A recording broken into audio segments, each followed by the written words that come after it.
several top Justice Department officials. It's also subpoenaed the Justice Department for records related to Epstein's sex trafficking prosecution.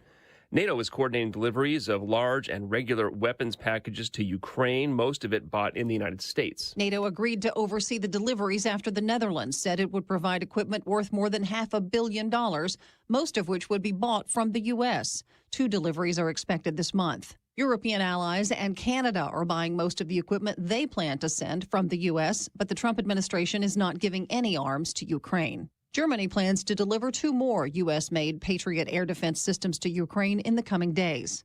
The Kiel Institute, which tracks support to Ukraine, estimates that as of June, European countries had provided more than $80 billion worth of military aid since Russia's invasion of Ukraine in 2022, compared to $65 billion in U.S. aid. Tanya J. Powers, Fox News. Byron Black is executed by lethal injection in Tennessee for murdering his girlfriend and her 2 young daughters in 1988. Witnesses say Black seemed to be in distress and said it's hurting so bad. His attorneys would argue his heart device could deliver repeated shocks when the lethal drug took effect and cause unconstitutional suffering. America's listening to Fox News.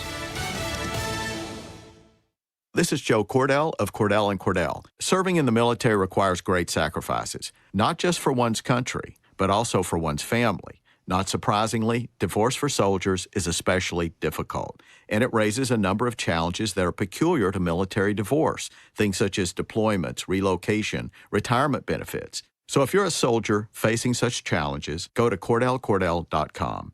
The choice of a lawyer is an important decision and should not be based solely upon advertisements. 600 Kelwood, St. Louis. CordellCordell.com. You hear that? That's Mike sleeping soundly on a Sunday night. That's because Mike was smart this time. He took ZzzQuil Ultra to fall asleep fast, stay asleep longer, and get the deeply restorative sleep he needs. So now he wakes up refreshed and ready to conquer Mondays. Let's do this Monday. ZzzQuil Ultra. Not for colds, just for sleep. Really great sleep. Use as directed. Keep out of reach of children. Air Comfort Service, heating, cooling, and insulation. Weather. Partly sunny skies for our Tuesday afternoon, and temperatures still pretty nice for August. 86. Nice evening tonight, clear skies. 69 for the overnight low. Wednesday, sunny. It's warmer. Wednesday afternoon, we'll start to feel it. 88. Thursday, summertime, but nothing extreme. Sunny, hot, and humid. 91. 93 for the high Friday, Saturday, and Sunday. This is 97.1 FM Talk. Chief Meteorologist Dave Murray. You're listening to the Annie Fry Show live, sponsored by Air Comfort Service Heating, Cooling, and Insulation. If you need a new air conditioner installed this summer, call a company you can trust to install your AC properly. That will get your home cool and comfortable fast. For a free estimate on a new air conditioner, visit aircomfortservice.com. That is exactly what I needed to hear. Thank God someone here knows what they're talking about. That's us. That's right. Gotta love this American ride. Right, you need to take the time and get the full picture.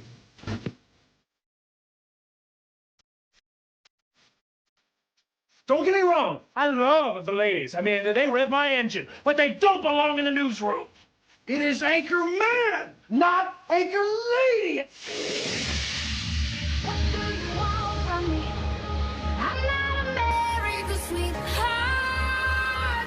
Goodness sake, kid. Keep your voice down. Your father's listening to the radio. I'm not America's sweetheart.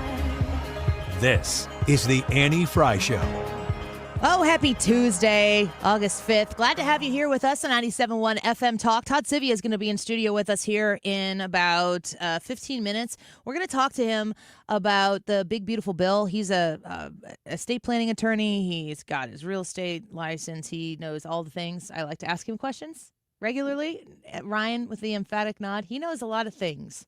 That's what's nice about knowing that guy. The one You got to have a guy who knows things. Yes, and he knows them.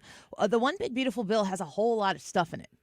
And there are these little anecdotes within the Big Beautiful Bill. For instance, one that was brought to my attention that I'm looking into right now. There is, my understanding, if I get the fine point details wrong on this, I am reserving the right to correct myself at a later time. A $1,700 tax credit. Now, a tax credit means that when it comes time to pay your taxes, if you owe $10,000 in taxes and you have a $1,700 tax credit, that's dollar for dollar towards your cost obligation. As I understand it, That is true. That's All right. the difference between a credit and a deduction. Correct. So a tax credit is a good thing to have. That there is an up to $1,700 tax credit if you donate up to $1,700 towards an approved scholarship disbursing nonprofit. Up to $1,700, you can get a dollar for dollar tax credit on that. And I believe it starts in 2027. Okay. It might be 2026, but it might be 2027. Anyway, this was brought to my attention by someone who's like, hey, Annie, you put together that scholarship, would this count? And I'm like, holy crap, I think it probably would. And the way that this person positioned it to me is they think that the way they were reading it, and this was an attorney that, not Todd Sivia, but a different attorney that knows and is interested in helping the Lutheran school the way I am. And by the way, I reached out to my friends at Lisa, and they're like, yeah, we're looking into this. This could be amazing. That you basically, as long as you have a $1,700 tax obligation at the end of the year, which most working people do, you basically get to decide, do I want the government to have $1,700 or do I want my scholarship disperser of choice to have $1,700? Yeah, because it's not yours. I mean, you give it to You're either the owing government or the scholarship. You get to pick. Now, if there are some sort of state rebates or credits that go along with that, I think that there is that somewhere in the big beautiful bill, there's some provisions that say, like, if the state is giving it, then the federal will give the remainder of it up to $1,700. If you give $1,000, then you're not going to get a $1,700 credit. You're going to get the credit for that. It has to be an approved person, an approved entity to handle this. But I love this version of school choice because you're not redistributing people's tax dollars. You're just incentivizing people to say, do I want the government to have this money to put it wherever, or do I want to dictate where this goes? And if taxpayers choose school choice, then those funds can go to the place of your choice. Maybe it's a Catholic school organization. Maybe it's just an approved entity that maybe doesn't have a parochial affiliation to it or whatever. And again, we'll dig into the details a little bit as we get closer to the time where this could come into play. Here's the kicker, folks. The states have to buy into it. The states have to approve it within the state. Now, I reached out to Representative Blaine Wilhauer to say, what are the odds that the state of Illinois is going to do this? Now, we've had different plans in place in the state of Illinois prior to this, which the governor is now, they're not in play anymore. And I said, is this something the state legislature has to approve? And the response I got from him is not necessarily that it might be something that the governor of the state has to direct ISBE, Illinois State Board of Education, to implement. And the possibility exists that a man who wants to run for governor may be interested in these types of things and not holding people back from it. But boy, I feel like this is a great opportunity to say to the governor, Mr.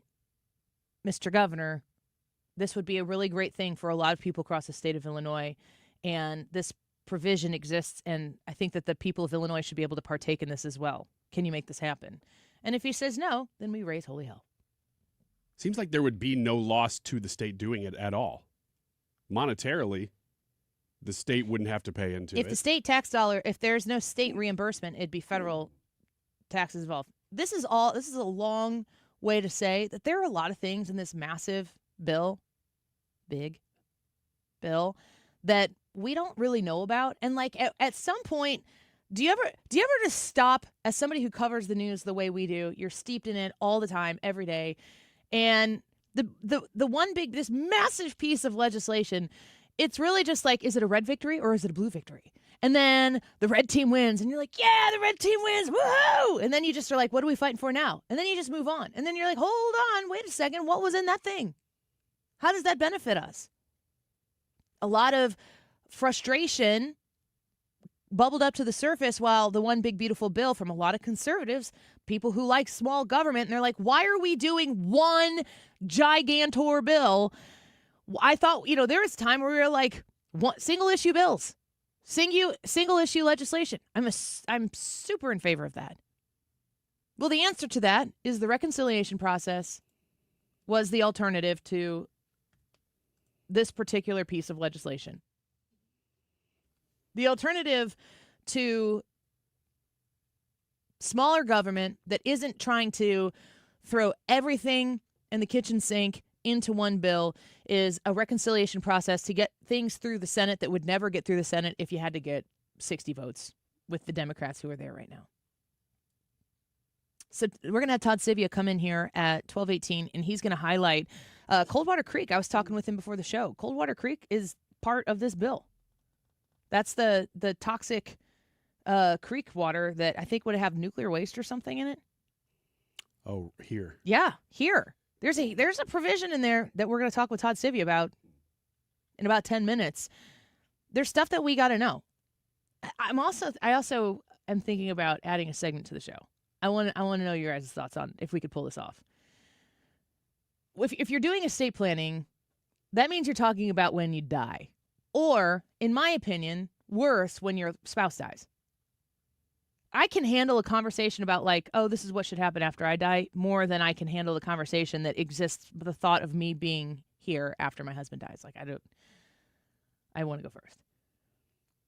And I asked Todd what hinders people from coming in and actually making that estate plan. Is it like people are worried about the expense of it? Is it the time and the commitment? Is it the like uncomfortable nature of it? He's like, yeah, people don't want to come in and talk about their death. That makes sense. I would propose that once you talk about it, you don't have to worry about it anymore and it's done. So you just face the music, you get it done, and then you move on with your life. But we came up, he was like, it's just the uncomfortable conversations. I was like, that sounds like a great segment for the Annie Fry Show. Uncomfortable conversations. Yeah. Oh, man. I mean, we're already kind of doing that. I go, we're already doing it. We just need to pick a segment and brand it. So you're asking us I want to know all week to think about uncomfortable questions we would ask? I'm thinking of uncomfortable conversations. I'm thinking about, Monday we don't have a 2 o'clock locked in segment. Tuesdays today at 2:30, one of my favorite things we do, X's and Y's. Is Trisha coming in for that? Yes. Okay. X's and Y's. We feel very firmly in the fact that there are two genders determined by your XX or XY chromosome. So we have X's and Y's on Tuesdays where boys and girls ask each other questions. Mm-hmm. The Y's. It's a pun. I see what you did Yeah, there. it's great. It's not written, though, so you don't really get to experience it. It's not great. Oh, no, it is. It really is. If you're just realizing it, you probably just drove into a ditch. X's and Y's on Tuesdays. Wednesdays, do we have something specific? No. Could be uncomfortable conversations. Could be. Mm-hmm. Thursdays is Annie, are you okay? Annie, are you okay? Trisha takes that over. And then Fridays, if we have some friends coming in, it's X's and O's. So I was thinking we should have an uncomfortable conversation segment. We should just come up with the uncomfortable conversation, tell the stories of the uncomfortable conversations we have. Or maybe that the listener has. You can send it to us and we can kind of workshop those conversations as to how they would go. Is this topical? Or is it just like, oh, one time I had to do this thing and it was an uncomfortable conversation? Like, where does this go? This very important question that Ryan's asking here, because as soon as he thinks that he has license for story time, he runs for that. We have to have this conversation now. The I Have a Friend Who segment we used to do. Kind of sounds like that to me. No, just, people have to have uncomfortable conversations from time to time. Isn't an uncomfortable conversation is super interesting to everybody except for the participants. Isn't that if you're hanging out with your friend and they're like, "Oh, this happened." It's almost always a story about an uncomfortable conversation. And you're on the edge of your seat. And then what happened? And then what did she say? So we're telling about uncomfortable conversations that we've had. It's an idea that I have. Okay. That I think that we need to put in our brain file folder, and when it happens, we'll know. And that will be the first day for uncomfortable conversations. Okay. I've got one. Well, hold on to it. We might get to it soon. The Texas legislature right now, I'm talking about the state of Illinois and this school choice thing. It's a no-brainer. The only thing that J.B. Pritzker would do is withhold this opportunity for the taxpayer dollars that you're spending to be able to be utilized in a way that you want to invest in. It's not even investing in your own kids' education. It doesn't pull anything away from public education either. It's just for people who are like, I really think that it's important that people have a Lutheran education. That's something that I intend to donate to and support long beyond the time that my kids are in a Lutheran school and getting education, because I believe in the biblical benefit of the ministry of it. It's more than a classroom. It's more than math. It's more important than all of that stuff. If people want to spend their tax dollars and invest in the education of people, they should be able to do that. I'm fairly certain that your local school board, if you wanted to write them a check to support the education, the public education of kids within your community, on top of the property taxes you already pay, I'm pretty sure they'd take that check. I'm pretty sure they'd have a place to apply those funds. So if I want to spend money that I have made and earned on the education of people in a way that furthers the ministry of the Christian faith that I ascribe to, that I want other people to have access to if they so choose to go to that school, takes nothing away from public education, why would the state of Illinois stand in the way? Now, that is a rhetorical question that we annoyingly know the answer to, likely. But the hypocrisy, Illinois is having a banner week this week, and it's Tuesday. It has just begun. Man. There's a lot of time here for Illinois to show its rear to the entire country without any idea of how unflattering it looks. Watching these Texas Democrats come to the state of Illinois, pound their fists on the table, and talk about how what they're trying to do in Texas is so wrong. In the place that gets away with doing this type of bologna sausage on a day-to-day basis because it's flyover country and people only complain about New York and California, maybe in New Jersey and Connecticut every once in a while. Of course, D.C. is a blue hellhole politically, so Republicans like to complain about that here. You and I have been standing here for years going, can somebody look at this nonsense, this dumpster fire that is the state of Illinois? They just write it off. They just say that it's absolutely not even worth the attention. It's long gone. And you and I know that the state is so much more red than it gets credit for. But because of the very issue that the Texas Democrats came to Illinois to complain about, because of that very issue, the people of Illinois have been disenfranchised. The gerrymandering, the corruption that exists in the state of Illinois has disenfranchised Illinois voters from being represented in Congress, in Springfield, and the Texas Democrats don't think anybody's going to know. I am telling you right now, this whole thing is a ruse to try to push J.B. Pritzker to the front of the line for president. I don't know what kind of donations he's making to what kind of PACs with all his Scrooge McDuck doubloons, but somehow or another, they can't see, with the two eyes that they have in the front of their head and the brain cells rolling around between the ears, how absolutely ignorant and hypocritical their actions are coming to the state of Illinois. But we see it. We notice it. We're going to call it out, of course. When we come back, Todd Sivia is going to talk to us about some of these provisions in the big, beautiful bill that he wants you to know about, that I want you to know about. And we'll take your estate planning questions. We will have an uncomfortable conversation right now. Not yours, Ryan. Save I got that. a really good one for another time, though. Do you think what is in your head is also the concept that's in my head, or is this just something you want to say out in the air? Yeah, I don't know. I really don't know. I think I know. I'm ready to have an uncomfortable conversation. All right, Todd Sivia in studio with us next. Send us on the Annie Fry YouTube channel all of your questions, estate planning, that type of stuff. We can feature them next with my friend Todd next. Don't go away.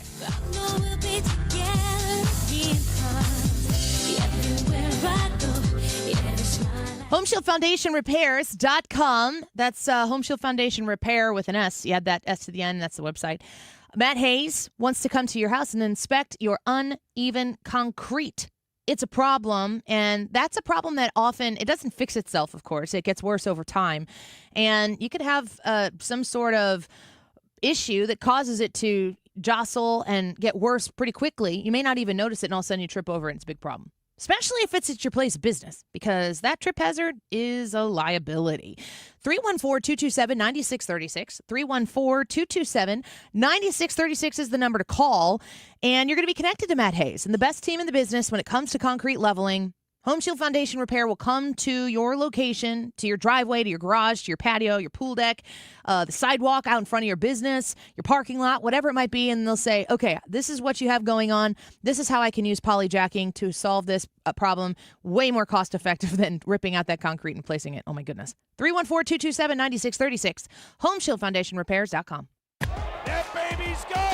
Cardinals fans, FanDuel Sports Network is your home of the Cardinals. That ball was mashed. And there are more ways to watch this season. Holy cow! Subscribe directly to FanDuel Sports Network to stream the Cardinals without blackouts. How about that play? Or watch through a TV provider. Incredible! Including DirecTV, Spectrum, Xfinity, Fubo, and more. He got it! Learn more at cardinals.com/TV. Ball game! That couldn't have worked out any better for the Cardinals. This is attorney Todd Nissenholtz of Kaufman Townsley. We know the loss and the cost of an accident because when an insurance company offers a lowball settlement, we go to war for you and take the fight to the insurance company. Call 314-500-5000. Hey, it's Mark Reardon. If you're nearing retirement or already retired, call my friends Thomas Helbig and Bob Kershaw with the Retirement Advisory Group. They'll show you how linking to the market is much safer than owning the market for your retirement savings. They're the official financial advisors of my show. Go to retirementkey.com. Is thinning hair or receding hairline making you self-conscious? Stop feeling embarrassed about thinning hair and start looking and feeling your best with Hair Grow by New Nordic. Available online at Amazon, Walmart.com, and NewNordicUSA.com, or in stores at your local CVS. Annie Fry, Ryan Wiggins, Brad Range. It's the Annie Fry Show.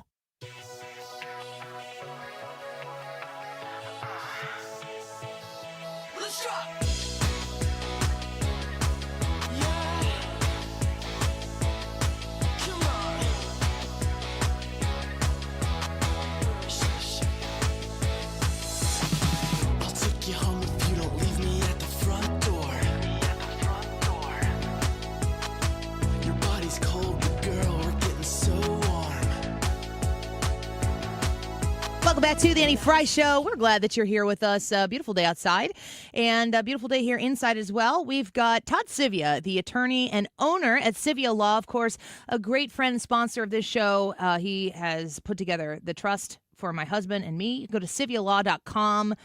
I'm just going to throw this out there if you'll honor it. If people call right now, will you honor that strategy session thing? Sure. Okay, Absolutely. I'll give 833-995-WILL. If you call right now, you can get a free strategy session. I asked him on air, so he had to say yes. Sorry, Todd. Yeah, do I have a choice? I mean, you do, but... Welcome to my world. Wow. Hey, you're going to wear a moose costume this weekend, right? Yeah, I guess I am. That did happen. Todd, the big, beautiful bill passed, and we were talking a little bit before the show. I wanted to highlight the Coldwater Creek thing because you brought that up. This bill is massive. Oh, yeah. There's a ton of stuff in there. What did you want to highlight about that? Because it's really important.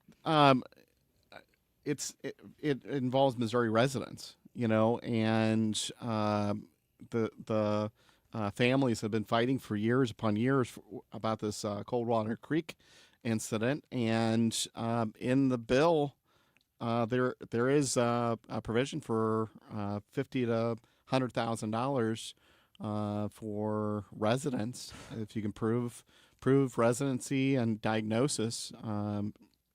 Yeah, it's there. $50,000 to $100,000. Yeah. I mean, it's pales in comparison to the alternative of not having to deal with the problem. Right. Loss of family members and things of that sort. That's always the negative. But I mean, it's an extra amount of cash that's available, and when something like that gets dispersed, you file the complaint or you make the claim or whatever. Do you just get a check? Well, I mean, there's a process with regards to it, and they're still working through that process. But it's there, and everybody in this listening area needs to know about it. Yeah. And if you need help with that, you're welcome to call us. And we'll help you work through that process. We want you to keep as much money of that. If you've been diagnosed and stuff like that, we want to, there's guys out there that are charging a 3% of that. We'll help you work through that. Yeah. So that you're not spending all kinds of money on attorney's fees. with regards to it. It should Certainly. be a pretty easy process, but we're still waiting for the details. The details of it. That's you got something this massive. Then the implementation of it, I'm sure, is always a challenge. I Well, understand. it's government. Yeah, I know. I always remind people, like, government isn't supposed to move fast, because think about what they would do to us if it was just snappy all the time. What are some things right now that you're looking at? It could be with the bill, it could be with other stuff that you've seen that the president is trying to move along. When it comes to estate planning, and like I said, people can go to civialaw.com and learn a little bit more about you if they want to vet you for themselves, which I encourage people to do. What is the cost to not plan? Oh, thousands. I mean, absolute thousands. It could be, you know. I mean, we're fighting a state. You know, I mean, it would not be uncommon for a contested estate to reach 100 grand. So, Wow. you know, and there's other ones that can be more. And you know, and I don't make this lightly. You know, that's not what I want people to deal with. But if you're spending, you know, a whole bunch of money on legal fees and the time, you know, there's cases, you know, we've got a case that's been going on since 2017, you know, and that's not what the mom wanted. Is it in probate? Like, It's why? in probate. So probate, dumb it down for me, Todd. Because did you tell me before, when we were talking before the show, that 80% of folks 80% of folks, the nation's population, don't even have a will. So that's a good segue into probate. Yeah. Explain it to me like I'm 5. What is probate? Probate is the process of transferring your assets. And if you think about it, you have a house, and if in that house, who signs the deed at the end? And if you don't have somebody signing over that deed, a judge has to sign it, and you have to authorize. You know, if you have a will, somebody has to authorize that is the legit will. There, you know, if we look at, You can't just have like a napkin that's like, I give all my money to my niece, right, Annie, in Madison County, in a gun safe somewhere. Yeah, it doesn't work that way. You have to have, you know, a specific number of witnesses. So what if what if you've told everybody? What if you're 70 years old and you've made it clear to your whole family, this is how I want my things to be divvied up. Everybody knows. Everybody witnessed it. If it's not written, it's not legal. So if it's not written down, then it's not a legal document. A judge can't look at and say, well, this is what he wanted. So if and even testimony, it doesn't mean anything because it's hearsay. So if you're 75 years old, you got 4 kids, you've told everybody, listen, divided equally. I want everybody to get 25%. I want Sally to get my cars. I want Johnny to get the boats. I want George to get the house, and I want Bob to get the farm or whatever. And everybody knows it and understands it. And everybody agrees after death that's how this there's no fighting, like usual, right? Everybody's happy. Does it still have to go through probate to make that happen? Yes, because it's not, even if you agree on it. Even if you agree, everybody agrees. You know, like I was tell about my Uncle Gene. He had 26 nieces and nephews. Everybody agreed that everybody was going to get a certain dollar amount, but it still had to go through probate, and it was a 2-year process. Wow. And we had to wait for it to be sold, and you know, the attorney made 10 grand, and the executor made 10 grand on an uncontested estate. So somebody small estate, big estate, whatever. Yeah. Talk to Todd Sivia. You get your trust established. I've had this conversation with you. Yeah. You do cross all the T's, you dot all the I's, and then you go back to make sure that you did. Yeah. Compared to probate, so same scenario, 75-year-old mom, 4 kids, everybody gets this. Mm-hmm. You've just put it down on paper. Yeah. And you've made it so that it is a legally binding agreement. What's the difference in timeline and expectation at passing? It could be as quick as 3 months. Compared to 2 years? Compared to 2 years. So, and I always tell everybody, my mom used an example after Uncle Gene died.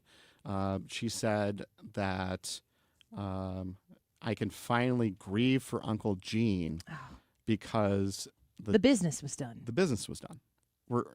His estate is settled. So, waiting till the end and waiting for the court to finally issue, the final order and things of that sort, and all the detail associated with it. This is a risky question to ask a lawyer. Is probate intentionally burdensome and complicated? Or is it a necessary process? It's a necessary process. You've got to go through a process. You want the checks and balances. You want to make sure your accounting is completed and things of that sort.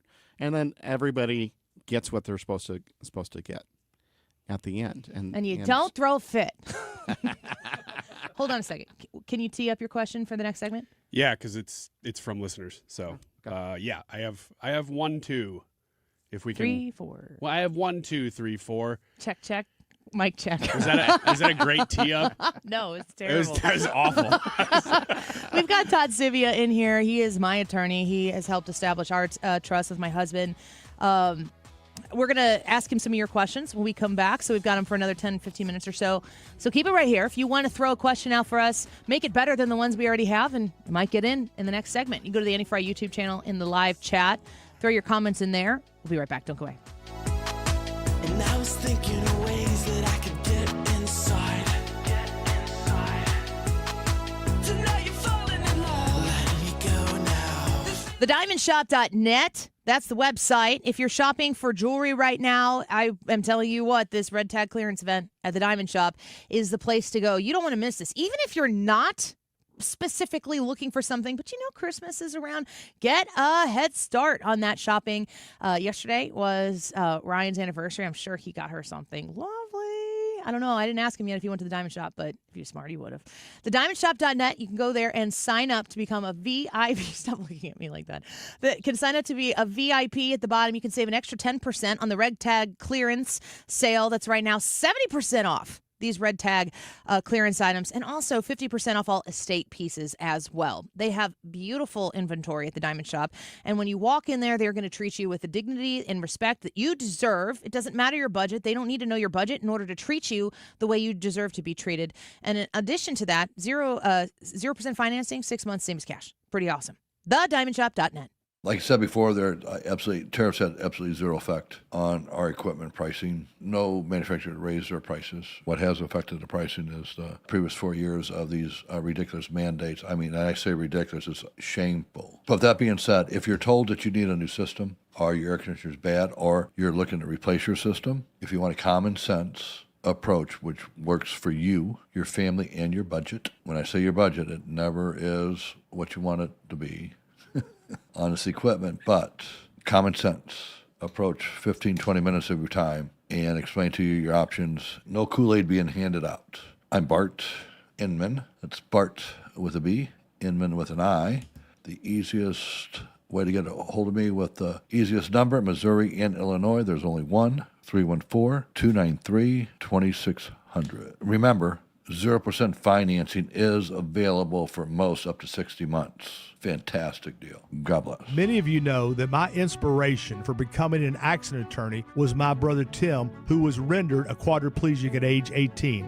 I didn't know what a personal injury lawyer was or what they did, but I soon did. Tim was treated terribly by the insurance company, and I became enraged. It was a constant delay and deny. I'm John Morgan of Morgan & Morgan. Tim later worked with me for 27 years. Last year, my hero died at age 65. You can see my eulogy for him by visiting mybrothertim.com. He was one hell of a man. Because of Tim, together we built the largest injury firm in the world, and our clients are treated the way I would want my family to be treated. At Morgan & Morgan, nobody is a nobody and everybody is a somebody. If you need our help, visit forthepeople.com on your phone or computer. See you soon, Tim. Morgan & Morgan, forthepeople.com. Injured? Dial pound law or visit forthepeople.com for an office near you. The YouTube live chat poll today is, do you believe everyday environmental toxins are taking years off your life? Let us know yes or no. That is the big question of the day. We'll give you the results at the end of the show. It's a topic we don't delve into a lot, so let us know what you think. 12:35. This time check is sponsored by Jerry Kelly Heating and Air Conditioning. It's time for a $98 AC tune-up.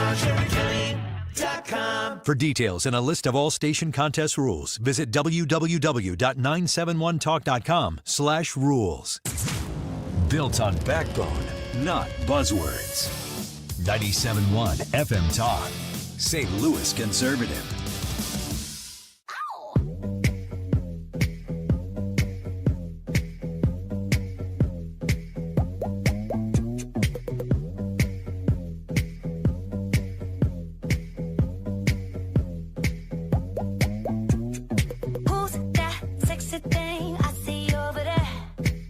Welcome back to the Annie Fry Show. We've got Todd Sivia in studio with us. A reminder for any sort of estate planning needs that you might have, powers of attorney, wills, living wills, trusts. I encourage you to call Sivia Law. You can go to SiviaLaw.com, 833-995-WILL. And because I put him on the spot, he will honor if you call 833-995-WILL, that free strategy session. But you do got to tell him Annie sent you. You are a man of many, many categories of knowledge, Todd, and I'm hoping that you can hit this ball out of the park because I never know what Ryan's going to say when he asks a question.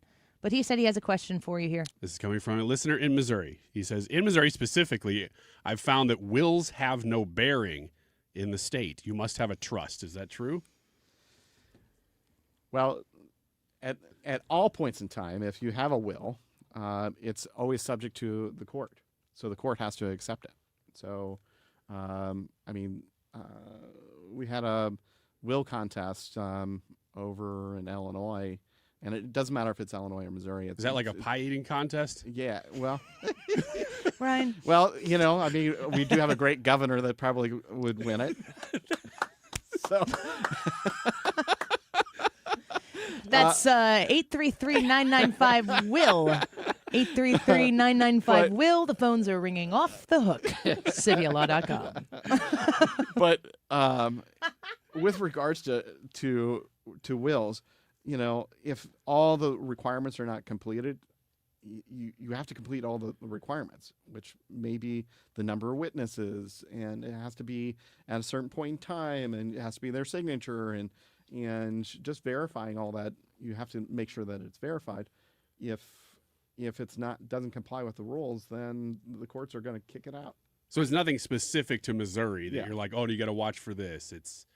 Well, I mean, in every state in the union, there are certain requirements. I mean, I had a couple that had a power of attorney, but because they didn't have enough witnesses and notaries, and they lived in Illinois, they got injured in Iowa, and because there wasn't enough requirements, signatures on the power of attorney, Iowa hospital didn't recognize it.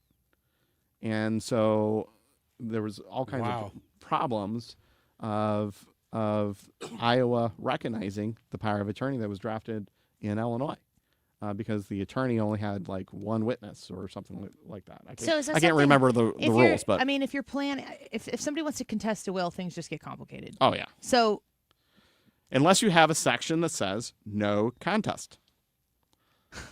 So if it says, God, lawyers can do whatever they want. If it says no contest, I'm putting that on this piece of paper and I'm signing it, and you don't get to contest me anymore. Yeah. Not no, you can't contest me. I can't. No. At the end of the show sheet, no contest. Todd hasn't signed that thing yet. You just wrote it on a piece of paper. Doesn't mean anything. I signed it. But if there's general language in your estate planning documents that require no contest, then you can eliminate all. I don't want to get into my whole trust, but wasn't there something like if you contest this will, you're out of it? Yeah. Whoa. Yeah. Todd. Yeah, you get zero. Todd Sivia. You get zero. He has a scepter when he works with you. What about just sort of like not liking it? Is that contesting? Well, you can not like it privately, but you file something, you get nothing. It's a huge disincentive to litigating over it. Now there are some, like if the trustee is stealing money, or if they're not doing their job, then yeah, there could be some litigation associated with it. And that's not contesting it; it's just enforcing what Sure. the terms are. Jack- But yeah. but on the flip side, That's why you need a watertight attorney from the very get-go. And I would say, Todd, you can back me up or correct me on this. Not you, Ryan. You keep quiet. That if you're listening to this conversation right now and you're like, yeah, I really got to get to that. The thing that's going to make you eventually get to that is some sort of stress or turmoil. Maybe a diagnosis that isn't terminal, but it just made you think the thoughts. Yeah. Then that conversation accelerates into emotion very quickly. If you are in a position right now and you're listening and you're in good health, your finances are doing fine for you, and life is going well, you're not thinking like, what about when I die or my spouse dies? This is probably the most important time for you to have this conversation, because you don't have these other emotional factors weighing in on you. You're in a better headspace to have that discussion. Yeah. I mean, my father-in-law, he, like literally, a year ago, he was go-karting with my youngest son, and he finished the race, and he just passed over and died of a heart attack just instantly. And it can happen so quick, and you don't know when. I would be so rich if I had if I could plan and tell everybody exactly what it's going to end up being at when you're going to pass and all that. But there's so many things. And the conversation, like when I sat down with you, my husband and I were sitting there, and you were asking questions. There were such thoughtful questions, and it was easy in that situation to sit down and just look at each other and be like, oh yeah, well, we think XYZ, and then we just moved through it, and you made it so simple for us. Before we go, I wanted to give you the opportunity to highlight some of the things in the big beautiful bill that you want people to know about. You already talked about and brought to my attention the Coldwater Creek thing, which is really important for our listeners here in the Missouri side, and you do practice in Missouri and Illinois. What do you want people to know about this big piece of legislation? If you were thinking about starting a business, or you have any thoughts of starting a business, this is a great time to do so for the next 3 or 4 years. With depreciation and being able to depreciate most purchases, this is absolute. I mean, like 100% depreciation. Do you think that'll make an effect? Do you maybe you see it for yourself, but are people going to go out there and take a risk now? Yeah, I mean, there's more incentive for you to do it today than at any point in time. We saw an increase when the last time when the bill was passed, and they had 100% depreciation, and then it kind of waned off. But this is a great time to do that. Do you help people with that? Yes, absolutely. So that's part of. I always say, your attorney, especially you're into business or you're associated with business, your attorney needs to know 3 big things. They need to know how to handle real estate, they need to know business related items, and they need to know estate planning. And because you have they your are license to do all of that. Yeah. And those 3 together so often co-coordinate. Because, say you have a farm, well, that's a business. So you need to know all the deductions and be able to plan for that. If you're, so you have land as well. So you got real estate, and then you got this whole component of estate planning. That's huge. If you are just a business owner, you need to be able to handle your leases, or own, whether or not you should own real estate or any of that. Those are all, important subject matters to have good knowledge about. So, well, I appreciate you coming in here and talking to us about this. These uncomfortable conversations are going to get really weird later in the show after you leave, Todd. But for anybody who's listening right now, 833-995-WILL if you're interested in talking to him about it. But that Coldwater Creek element of the big beautiful bill, please, if that is something that affects you, our hearts go out to you and your family. If you've suffered from this really, really tragic situation here in our listening area, look into it and see if you qualify for that. And if you do, absolutely get on it. And Todd can help you if you need help. But we're grateful to have you in here, Todd. Thanks for working with us. No problem. All right, we'll have you back soon. Let's take a quick break. When we come back, Wiggins America, and at 1 o'clock, Jim Carafano. The question I'm going to ask Jim Carafano is, are there people in Gaza who are starving? And if there are, who's starving them? Wonder what Jim will say. We'll be right back. If I was you, I'd wanna be me too. I'd wanna be me too. I'd wanna be me too. STS-Armory.com in Pontoon Beach, Illinois, a brand new facility there for you to check out.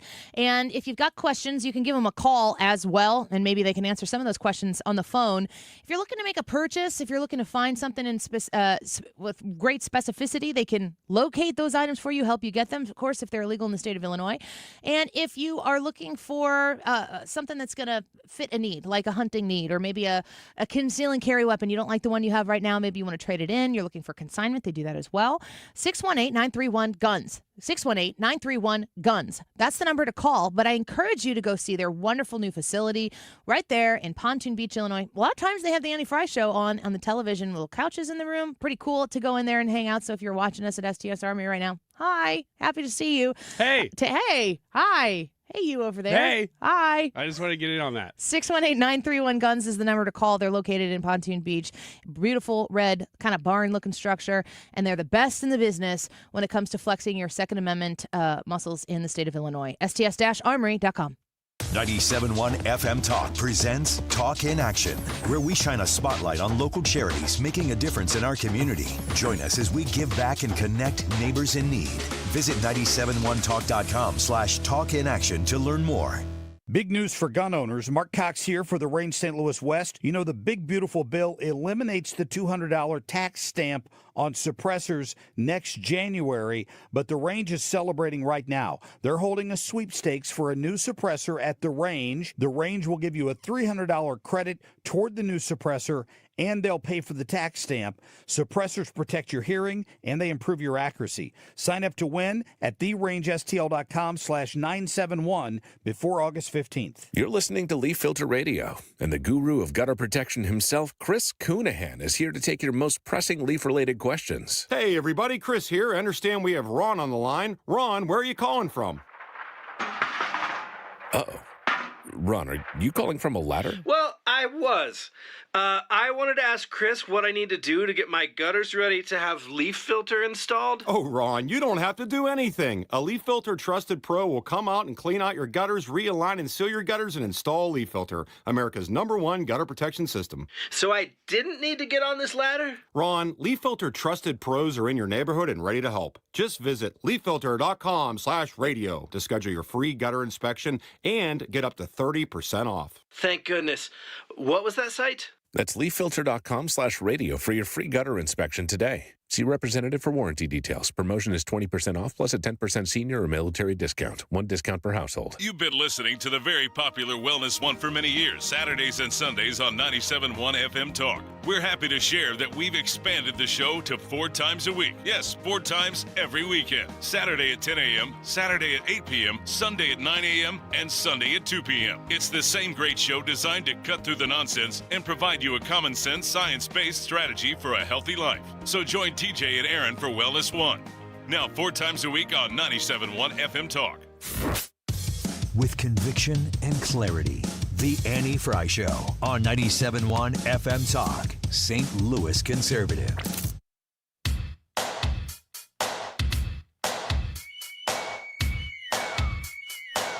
Wiggins! Oh! Wiggins!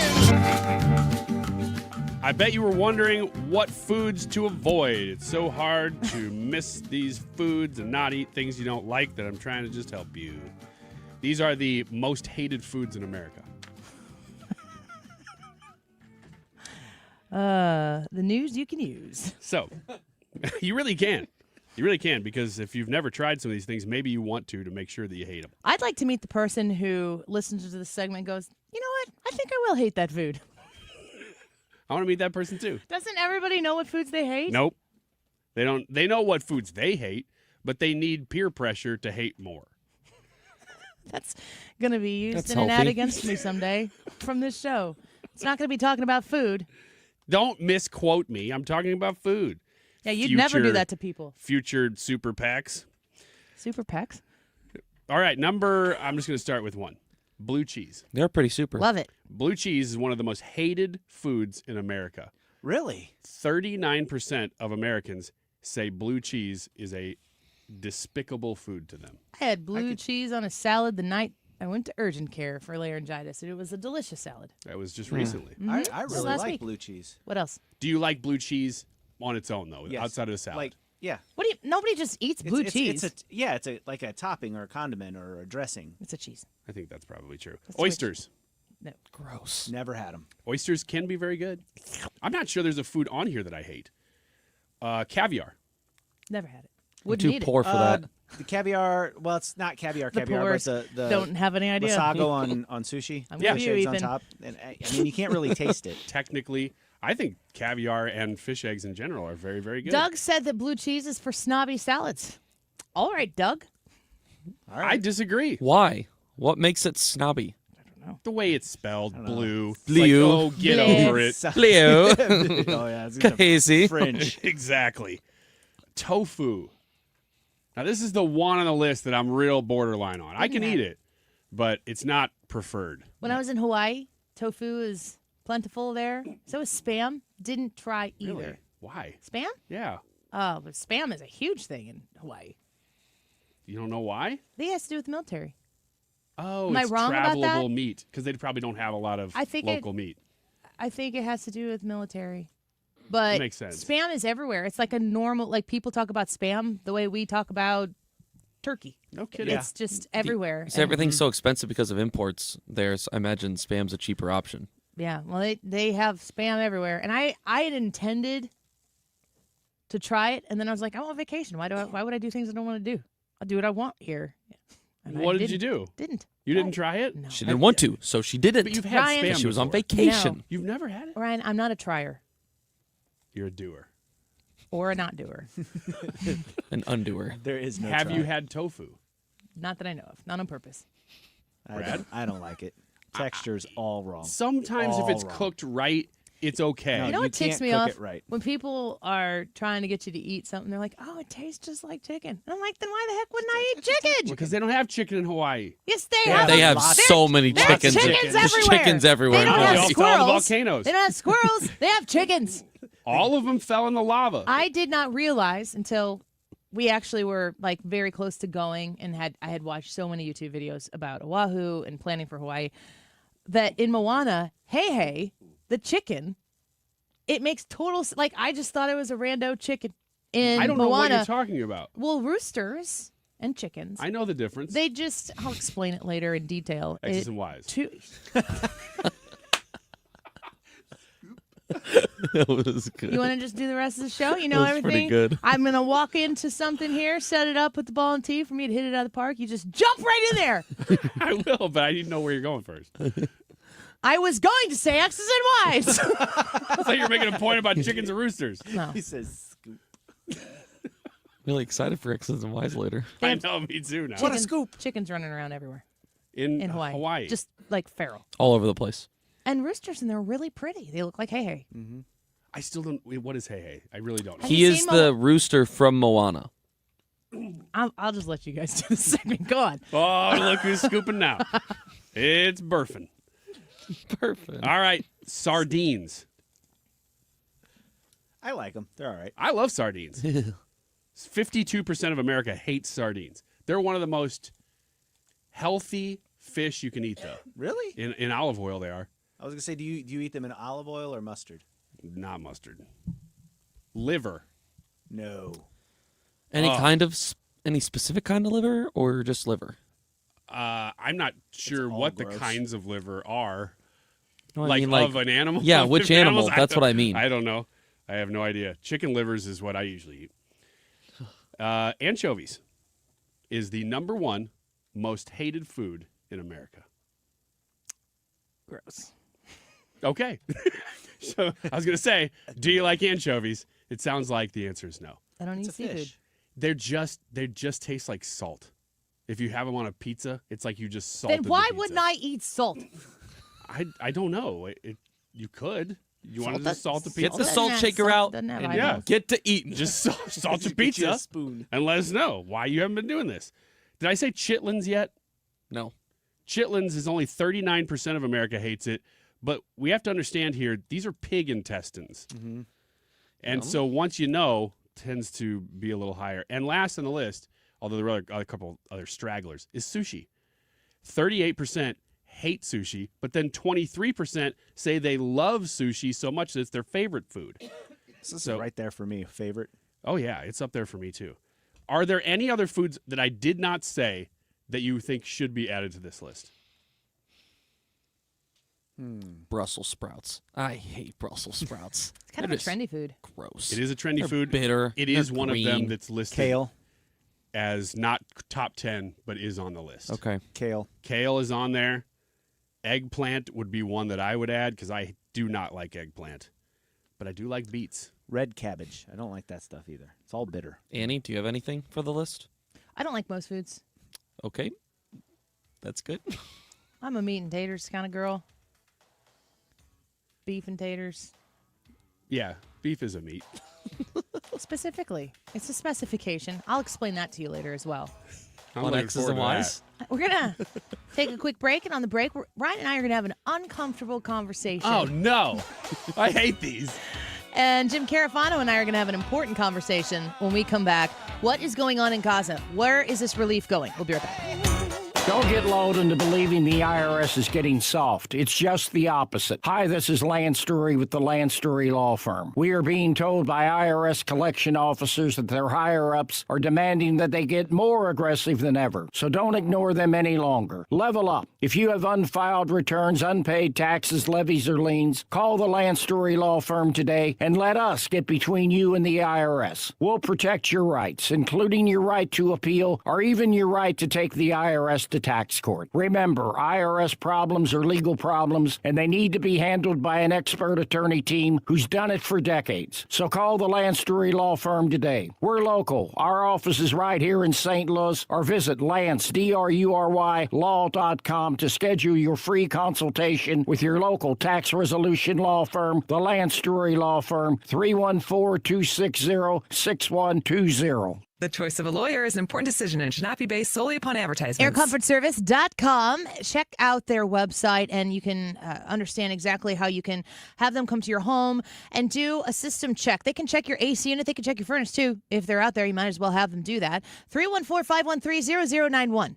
314-513-0091. Make sure that system is working the way it's supposed to, so it's not running all the time and you're paying all of that energy. Folks, are you looking at your electric bills right now? Your gas bills, is it going through the roof? Make sure that you're not paying for a subpar air conditioning system that's working its tail off and it's not getting the job done. It's going to get hot again. You know it will before fall fully sets in. Air Comfort Service is there to make sure that everything is in good working order and that you can anticipate some repairs that might need to be made, tweaks that need to be made so that you don't have to do those costly replacements. 314-513-0091. 314-513-0091. Call my friends at Air Comfort Service at aircomfortservice.com. Mark Cox here. Join me, Annie Fry, and Mark Reardon, along with Bob and Tammy Kershaw of the Retirement Advisory Group for the next Protecting Your Retirement educational event. It's Tuesday, August 5th at the Frontenac Hilton at 6:30. Here are Bob and Tammy with more. Are you nearing retirement or already retired? Do you have your personalized income plan in place? Would you like to learn why linking to the market is much safer than owning the market? And how in 39 years we have never lost a penny of our clients' money? Would you like to learn how to automatically lock in your market gains every year without having to sell? Did you also know if you're 59 and a half or older, you can roll over your company retirement plan tax-free to protect your nest egg from any future losses? You'll get all the answers and more. If you're 59 and a half or older, you cannot afford to miss this event. Protect your retirement nest egg and join the official financial advisors of my show, Bob and Tammy Kershaw, at the Frontenac Hilton, Tuesday, August 5th at 6:30. Go to retirementkey.com. That's retirementkey.com. KFTK FM Florissant from the Kaufman Townsley St. Louis's Injury Lawyers Studio. Call 314-500-5000. That's 314-500-5000. All on the free Odyssey app. An Epstein escalation. I'm Chris Foster, Fox News. The House Oversight Committee is demanding with subpoenas Jeffrey Epstein files from the Justice Department and interviews with former top DOJ officials and Bill and Hillary Clinton. The Oversight Committee wants to hear from U.S. Attorney General William Barr. He is being summoned on August 18th. And then there's U.S. Attorney General Alberto Gonzales, Attorney General Jeff Sessions, former FBI Director Robert Mueller, former U.S. Attorney General Loretta Lynch, former U.S. Attorney General Eric Holder, former U.S. Attorney General Merrick Garland, former FBI Director James Comey, former Secretary of State Clinton, and of course, former President Bill Clinton. We have reached out to the Clintons for a response. Nothing from those camps just yet. Fox's Aisha Hosni. President Trump says Republicans should have many more seats in Congress than they do, including the 5 that could be arranged through redistricting in Texas that Democrats there are fighting against. Illinois Governor J.B. Pritzker and DNC Chair Ken Martin flanked by Texas Democrats who fled their state to break quorum as they look to stop GOP redistricting efforts, calling it the voting rights fight of a lifetime. Texas House Democrats are demonstrating what it means to fight for the preservation of our constitutional republic. I've been saying to these Texas Republicans, if you want a showdown, well, you're going to get a showdown. Democrats here in Illinois and other Democrat-run states have threatened to redraw their own district maps in response to Texas's redistricting push. And as Texas Governor Greg Abbott has threatened to arrest and fine the no-show state Democrats. In Chicago, Jeff Manasso, Fox News. Israeli Prime Minister Benjamin Netanyahu meets with the Security Council today to discuss plans to occupy the Gaza Strip. It was just last week that U.S. Middle East envoy Steve Witkoff said that he was working on a plan to end the war in Gaza. After truce talks fell through, Israeli officials are now reportedly discussing expanding the offensive. It's Alex Hogan. This is Joe Cordell of Cordell & Cordell. Cordell & Cordell is the largest family law firm in the country, with over 35 years of helping clients navigate divorce. That does give us certain advantages, for example, in experience and resources. But being big doesn't mean less personal or less local. Our attorneys live and work in your community, and as neighbors, they understand the challenges your families face. Cordell & Cordell, a partner you can count on. The choice of a lawyer is an important decision and should not be based solely upon advertisements. 600 Kelwood, St. Louis. CordellCordell.com. You hear that? That's Mike, sleeping soundly on a Sunday night. That's because Mike was smart this time. He took ZzzQuil Ultra to fall asleep fast, stay asleep longer, and get the deeply restorative sleep he needs. So now he wakes up refreshed and ready to conquer Mondays. Let's do this Monday. ZzzQuil Ultra. Not for colds, just for sleep. Really great sleep. Use as directed. Keep out of reach of children. Air Comfort Service, heating, cooling, and insulation. Weather. Partly sunny skies for our Tuesday afternoon, and temperatures still pretty nice for August. 86. Nice evening tonight, clear skies. 69 for the overnight low. Wednesday, sunny. It's warmer. Wednesday afternoon, we'll start to feel it. 88. Thursday, summertime, but nothing extreme. Sunny, hot, and humid. 91. 93 for the high Friday, Saturday, and Sunday. This is 97.1 FM Talk. Chief Meteorologist Dave Murray. You're listening to the Annie Fry Show live, sponsored by Air Comfort Service Heating, Cooling, and Insulation. Time to schedule your air conditioner service. Get not just your AC, but your entire HVAC system checked for $19 a month with the preferred partner plan and stay cool this summer. Visit aircomfortservice.com. That is exactly what I needed to hear. Thank God someone here knows what they're talking about. That's us. That's right. Gotta love this American ride. All right, you need to take the time and get the full picture.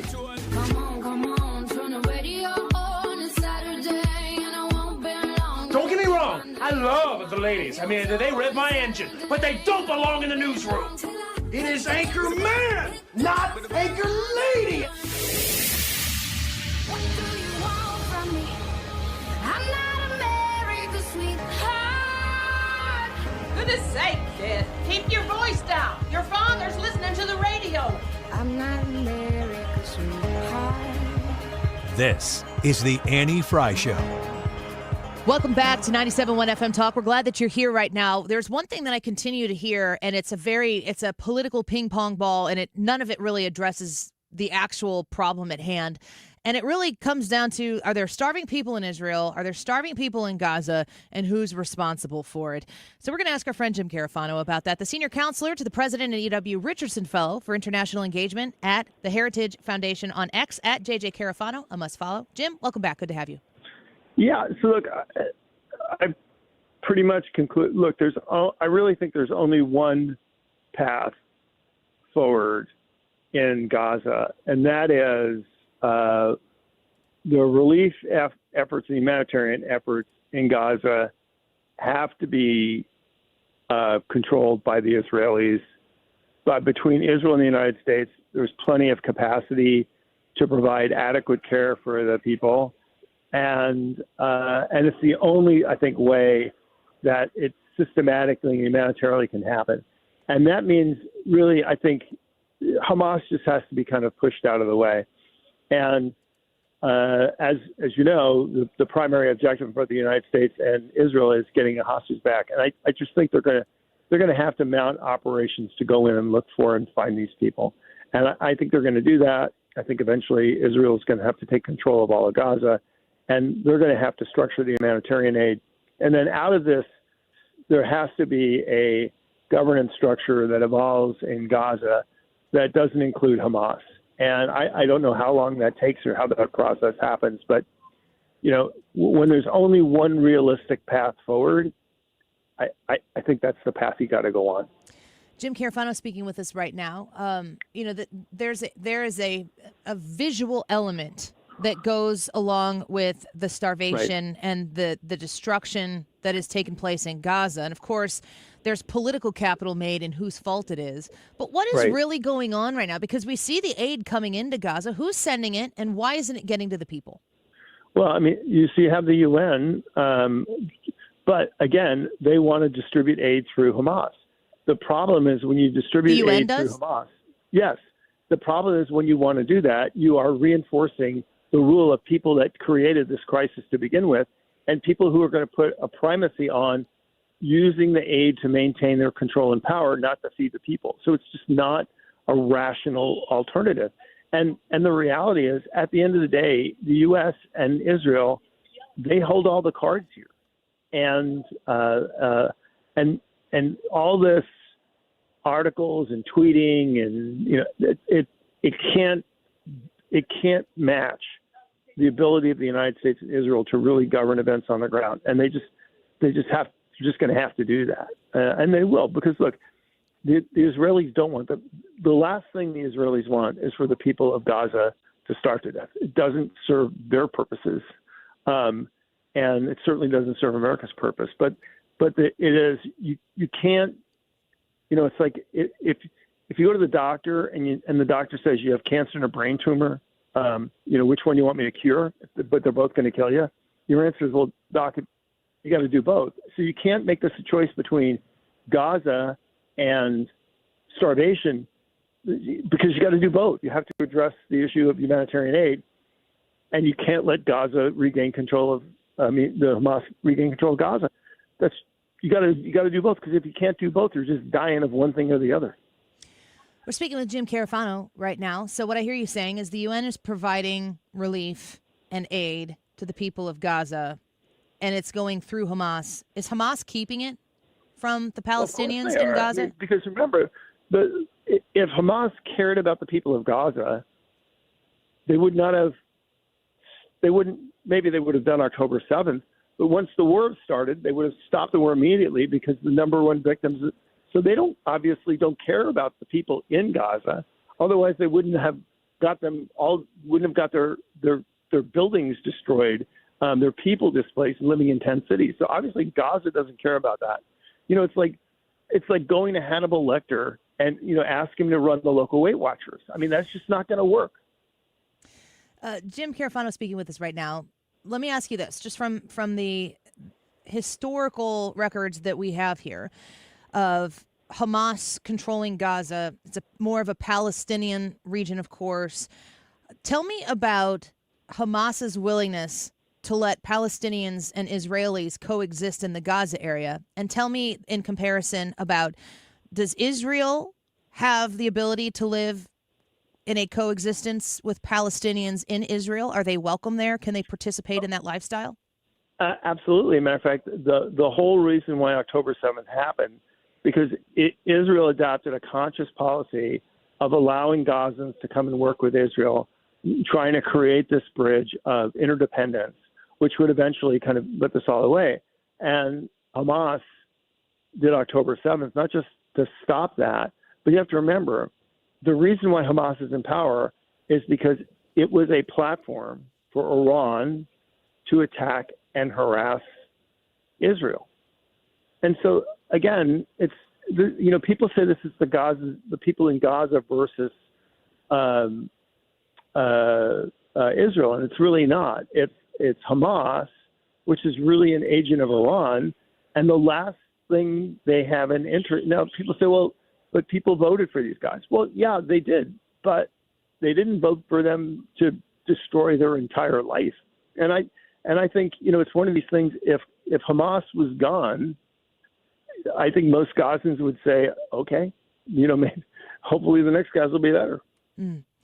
We're speaking with Jim Carafano. I want to shift gears a little bit because there is a news headline out, and this is not something that we normally traditionally hear about from the President of the United States. Fox News reports that President Donald Trump recently broke with decades of strategic silence when he publicly revealed the repositioning of United States nuclear-powered submarines in a thinly veiled warning to Russia. Yeah. We got that headline, it was a few days ago maybe, that these submarines had been repositioned there in the Russia vicinity. What's going on? Right. Well, first of all, we already have submarines that were covering the Russian threat. So, and you don't have to position submarines there in order to threaten Russia. So it is clearly a political statement, and it's really to counter a political statement because before the Russians would say all these incredibly crazy, threatening things, and Biden would say, "Oh my God, we have to self-deter," And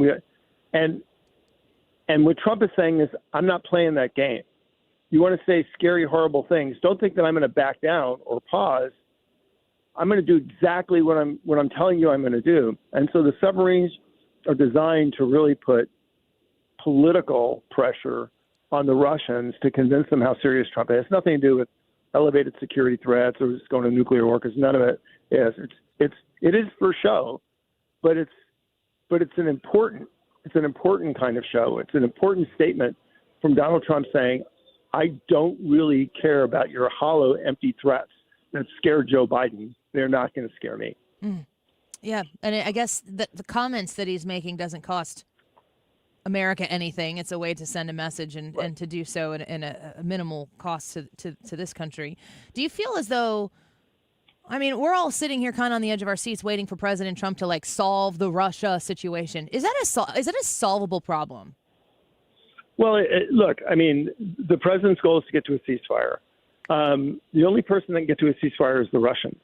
So, but Putin, I don't think we can ever create conditions to force Russia to the table. He might come to the table and do a deal, but we can't force him to do that. But I think what Donald Trump has signaled is we are going to protect our interests. Our interest is a free and independent Ukraine. We can do that in a way that is not going to escalate into World War III or put American boots on the ground or unduly threaten American national security. I think he's convinced Americans of that. So I think he has all the political support in the world he needs. So the biggest loser here is Putin. Putin is never going to get what he wants, ever, and we are going to prevent that at a very kind of reasonable, responsible cost to us. So really, kudos to the president. And most of Americans are with him. Something like 80% of Republicans support the president.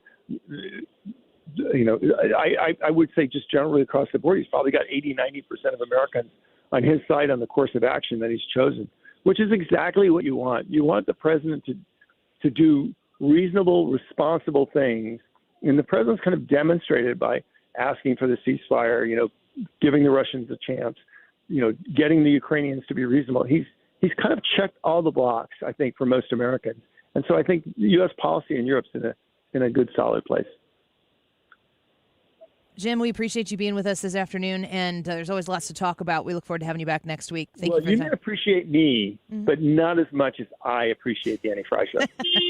Just telling you. All right. That guy didn't. That guy seems to have a problem with me. Jim, thank you so much. Good to talk to you. Bye-bye. Bye. That was Ryan Wiggins standing outside waiting to honk the horn after Jim Carafano gets done with his interview. Man, it's everywhere. All right, let's take a break. When we come back, we are going to get to the YouTube live chat poll for today. Do you believe everyday environmental toxins are taking years off of your life? Yes or no?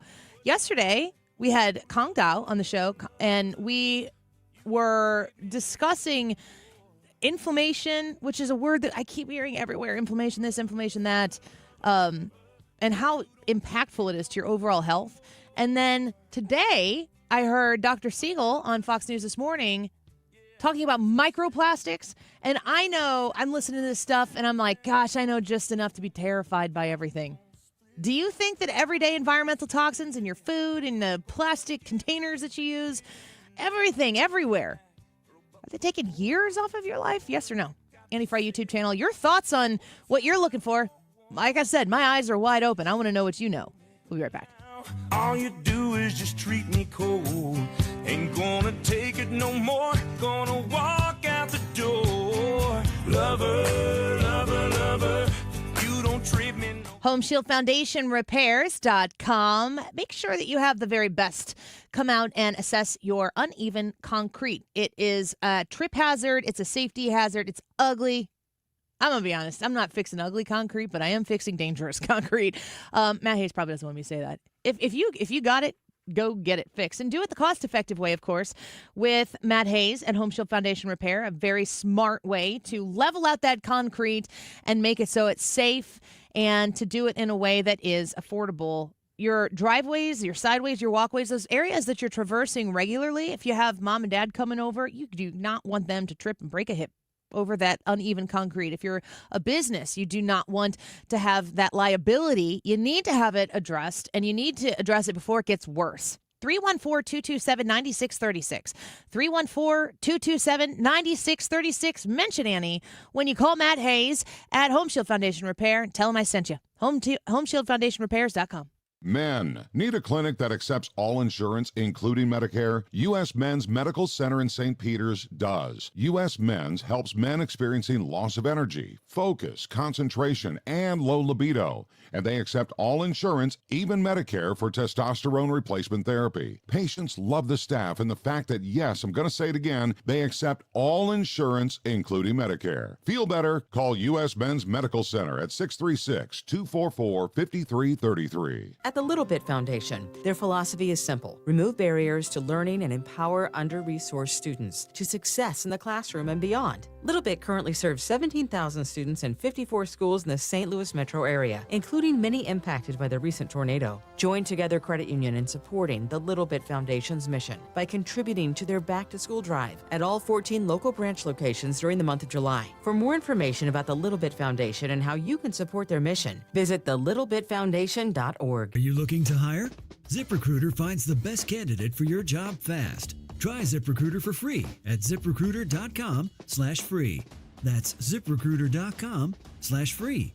ZipRecruiter.com/free. Wednesdays at Andrea's are a great time to step in. If you've never been there, especially, Andrea's Steakhouse is doing Wine Down Wednesdays. So every Wednesday in August, you can go into Sam's Classic Corridor. That is the brand new remade bar there at Andrea's, and do not only 5 bite-sized pairings with 5 different wines, but it's all just $45. And if you're part of their wine club, it's actually $25 off. That's a pretty amazing deal. So check that out. If you follow Andrea's on Facebook, you will see all of the different events and different things that you can participate in that make you just feel good to go to. My wife and I love going there. We love sitting in the bar, and looking forward to seeing the brand new bar that they just got done renovating. If you've never been to Andrea's, it's a great time. To go, because lots of events coming up, lots of just great time to sit out on their patio even this time of year as it gets cooler. A couple days here where the weather's a little bit better. But go to Andreas.com if you'd like to see their menu and all the different variety of steaks that I'm always talking about. That's also where you can order their steak sauce. Or you can pick that up in area stores. But it's all at Andreas.com. Live, local, and conservative. It's the Annie Fry Show. 97.1 FM Talk.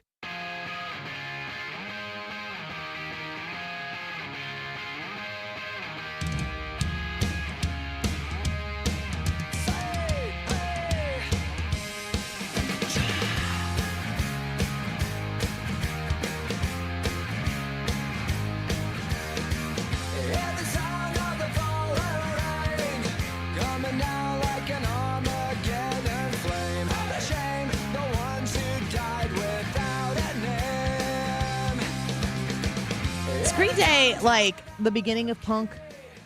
No, they're the end of punk. Yeah. I'd say the beginning of punk is probably the mid-'70s with Sex Pistols and Ramones and stuff. You would call that punk? I would call that rock. I guess I don't know what I'm talking about. Early punk. They're Green Day's kind of getting into the emo phase. Oh, no. Yeah, no, I would agree. Emo is... Green Day, emo was just so self-pity. Oh, it was terrible. Punk, to me, is... Maybe it's more punk pop if you want to pull, because I would say what you're talking about is punk rock, but I would lean heavily into the rock part of it. Maybe Green Day comes into punk pop, but emo is just so barf. Yeah.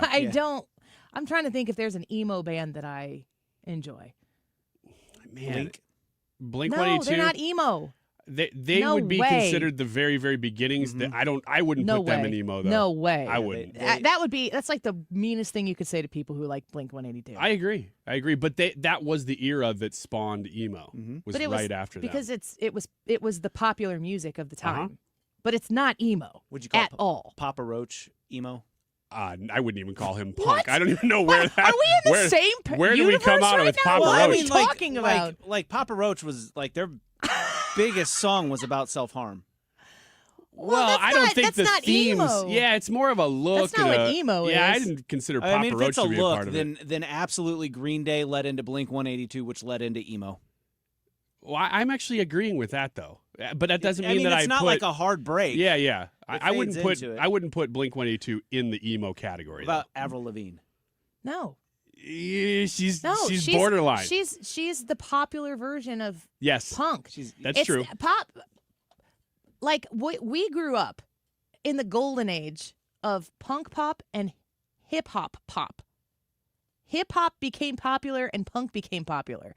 But the idea that like emo was kind of the leftovers, like, wait, don't you still feel sorry for me? Like, no, we're doing techno music now again. Or what even is popular emo? I can't say what that is. It's not. It's just whiny. But is there anybody that sticks out to you that you're like, oh, that song or that band represents emo? Sum 41 was kind of Okay. an afterthought of Blink 182, and it kind of went a little bit further in that direction. But there is a difference between being alternative and, the studs on the... Like, did you have a white belt, ladies? Did you wear your white belt with your low-rise jeans, with your thong hanging out? That's what people did. Did you show your midriff? I mean, everything Britney Spears wore was like the lowest of low-rise jeans and a little crop top. Now we wear high-rise jeans, mom jeans, high-waisted jeans, and crop tops. But the idea of like dark, like heavy eyeliner and all that stuff, that was alternative. It wasn't sad. It was like hard. And then it turned like our most recent recollection of that as old millennials here is emo, because they're the ones who just like took it all the way. Mm-hmm. But alternative to the 1980s, everything in full living color was to go grunge and to go like Nirvana, to go just kind of dark and drab and big and baggy and tattered. It was hard. Yeah, you were unimpressed by everything. And punk wasn't about. Punk was like, I'm me, and this is the way. Like it's like I would venture to say that Donald Trump's MAGA movement, America First movement, is punk rock. And it might look on the surface the same, punk rock in the music sense might look on the surface the same as emo because people are wearing, heavy eyeliner and chains and dog collars and whatever it might be. But just because, like, the people who originated that were basically flipping the bird to the man, saying, no, I'm going to do what I want. I'm going to live like I want. Emo is like, oh, I'm so sad. And that's different. The reason my hair's on my forehead. Flat. It has no life. Isn't there a big difference between, like, punk rock and emo? Yeah. I mean, there's a positive. There's kind of an extra confident attitude that goes with punk rock. There's no confidence in emo. It's like punk had this anarchist energy, and emo had no energy. They just were like, we don't care. Emo's like the anarchist movement failed. Now we're sad. Now we're sad. This is what we are now. And Blink-182 or Green Day, even before that, they're not sad. They're not. They didn't. No, they weren't all up in their feels. No. But they took punk in a different direction. I made looked it popular, not alternative. Well, I looked up emo bands, and the first one that I always think of is Jimmy Eat World. But I thought, I don't know if they're even considered emo. They are. They're on the list. Yeah. But here's the two that stuck out to me that I was like, oh, yeah. And they suck. My Chemical Romance. Oh, yeah. What do they sing? I don't know. And Fall Out Boy. I can't stand Fall Out Boy. I can't either. There's one song they sing that I will tolerate in a stadium. Now I got to find out what it is. But the rest of all the other songs, I'm like, stop shouting. You can't shout everything. I just remember thinking this is the cheapest, phoniest crap that's packaged to look like an image. But I mean, how much music isn't that? I mean, most music is that. Libby says, emo. Poor me. My parents suck. I can't find a single song from Fall Out Boy that I recognize. Well, other than We Didn't Start the Fire. I can walk a miracle. I freaking That's just how it goes. It's actually the song we played. They redid We Didn't Start the Fire a couple years ago, and that was a pretty popular song. Ender says Fall Out Boy is great. Okay. Sorry, Ender. Sorry about being Adam Levine. Sorry about being wrong. Chemical Romance songs. I don't recognize any of these either. It doesn't matter. I don't think emo started really setting in until the mid-2000s. Yeah. Everything leading up to, I mean, I graduated high school in 2002. You graduated in 99 or 2000? 99. Brad in 2001. Mm-hmm. Yeah. So, like, all that music that we were listening to, that was after the 90s alternative of stuff like Bush and Nirvana and, I would almost stick Green Day in there as well. Like, all of that stuff that was alternative to the super electrified pop of the 80s. It became mainstream at the turn of the century, making that alternative rock be popular, just less chords and a little more pep in the step, kind of the same type of message. But I think that's where punk pop comes in. By the time we got to 2000, the music scene had splintered out so much that there wasn't any one particular brand of rock that was, this is the thing. Other than, I guess, the Limp Bizkit stuff. Well, Foo Fighters. Even then. They were still going, but they were even mid-90s. You get System of a Down at that time, and then, then on the other side of that, you've got like Foo Fighters and Foo Fighters.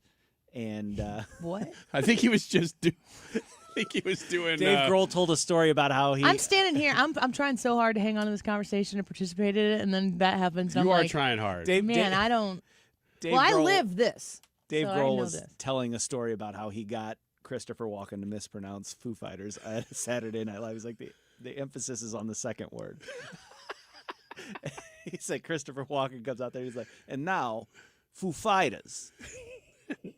And your story's derailed. Yeah. Were you going somewhere with that? Yeah, I mean, it was just it was a splintered rock group, System of a Down, and then you had like Foo Fighters and it's Lit. Foo Fighters. That's the one thing I do know in this segment. Foo Fighters is a band. That's correct. I will say this. I don't like anything Foo Fighters did after their second album, though. Totally side conversation, but their first two albums were awesome. And then after that, and I have posters. Apparently, Dave Grohl will not sign anything anymore except for charity. And I've got a whole poster of the original lineup of the first album. Why won't he? I think he just gets hounded so much everywhere he goes that he's like, look, I'll do it, but only if it's for a charitable event. It's got to go through the channels and everything. But I've still got that thing. It's from the original first album with the same first lineup with Pat Smear and everybody on it. That's signed, and I will never let that go. I was so excited when my dad got me that. Does it bother you that isn't Green Day, are they Canadian? No. Mm-hmm. They are, well, let's find out. This whole segment has been us Googling things. Somebody says something. Two people disagree. The first sentence from AI. Green Day is an American rock band, not Canadian. Thank you. Did they sing American Idiot? Yes. I think that's where that came from. My recollection was that there was a story. It's interesting that it says that because that means that story has been out there, is that they sang American Idiot and that they were Canadian. No. Weird Al made the Canadian Idiot parody of American Idiot, and I think that's probably where that came from. Man, I listen to music today, and I feel like an old person because I feel like they're not when people are singing. They're just lazily talking. Mm-hmm. And there are people out there who have real talent. Ariana Grande is somebody who I think has immeasurable talent. And I reluctantly ended up watching Wicked one time. Evelyn wanted to watch it, so I watched it. And I'm like, this is a great movie. I didn't want to like it, but I ended up watching it, and you just realize this woman is incredibly, incredibly talented. Which brings me to my next question for you that we can talk about on the other side of the break. Cynthia Erivo, she was the Wicked Witch in Wicked. Have you heard about the new role she was playing? Mm-hmm. Yes. The role of Jesus Christ in Jesus Christ Superstar. Is this a problem? Is this worthy of our conversation time here? Let's talk about it when we come back on the Annie Fry Show. Don't go away.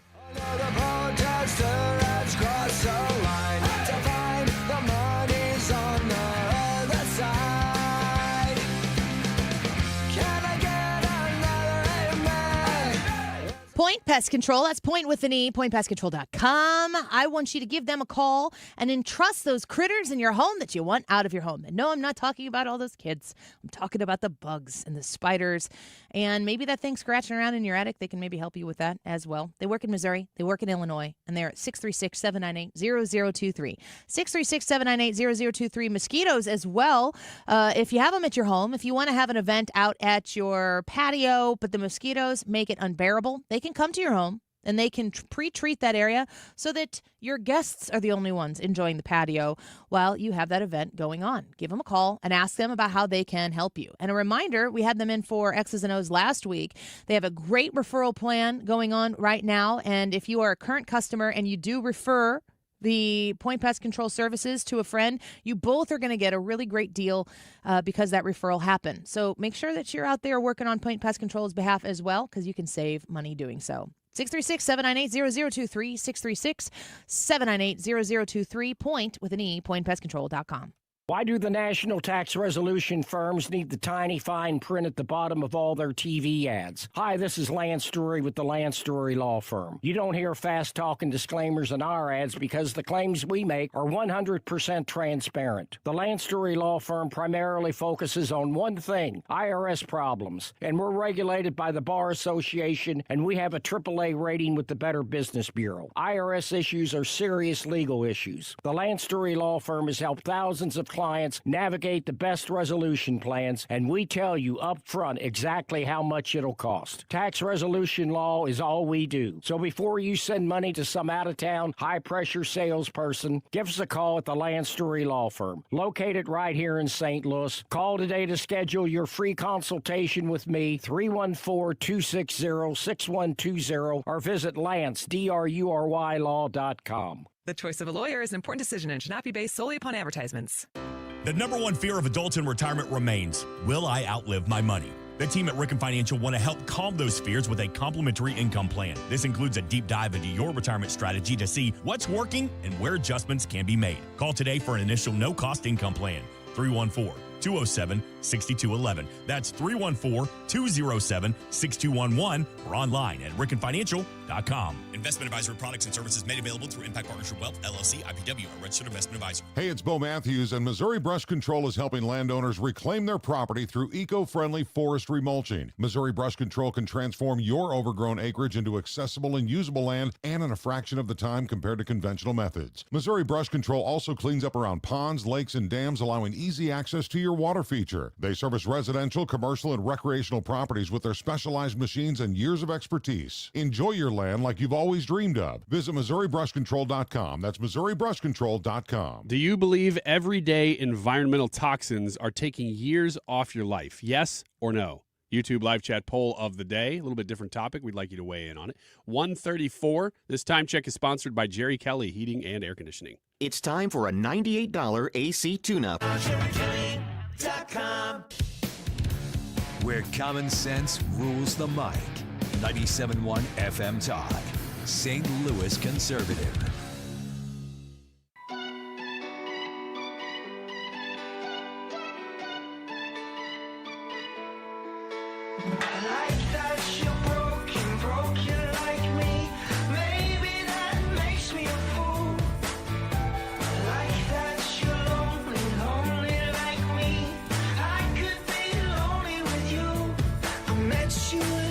Welcome back to the Annie Fry Show. So this was a story that came out a while ago. There was an announcement that Cynthia Erivo was going to be featured as the lead, I suppose. Have you ever seen Jesus Christ Superstar? Yeah, I have. I used to own the soundtrack. I liked it. Is it a good show? Yeah, it's pretty good. Okay, so what do I need to know as someone who's never seen Jesus Christ Superstar? As a Christian, and there's a play, what's the connection there? So Jesus Christ Superstar came out, I think, of what they called the Jesus movement of the early 70s. It was not irreverent, but it was, progressive in a way. There was nothing theologically inappropriate about it. Somebody will probably fight me on that, but I never found anything that I found to be terribly suspicious. I mean, it's not like it's been put out there to replace scripture. No, it was just a 70s take on Jesus and the biblical gospel story, and it was lots of music, lots of songs, pretty well-known songs, actually. The overture is really good. I don't know, it was kind of a cultural phenomenon in the 70s is probably the best way to describe it, but that there's nothing terribly biblically inaccurate about it.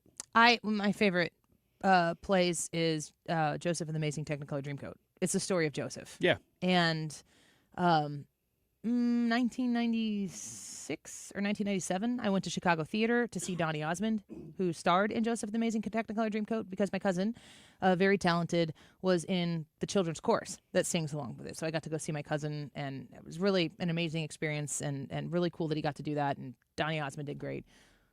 Now, they take artistic liberties in telling the story of Joseph, but when people leave that play, they know more about a Bible story than they did going into it. Yeah, that's what most stories are like from the Bible. You have to take artistic liberty. Even The Chosen does.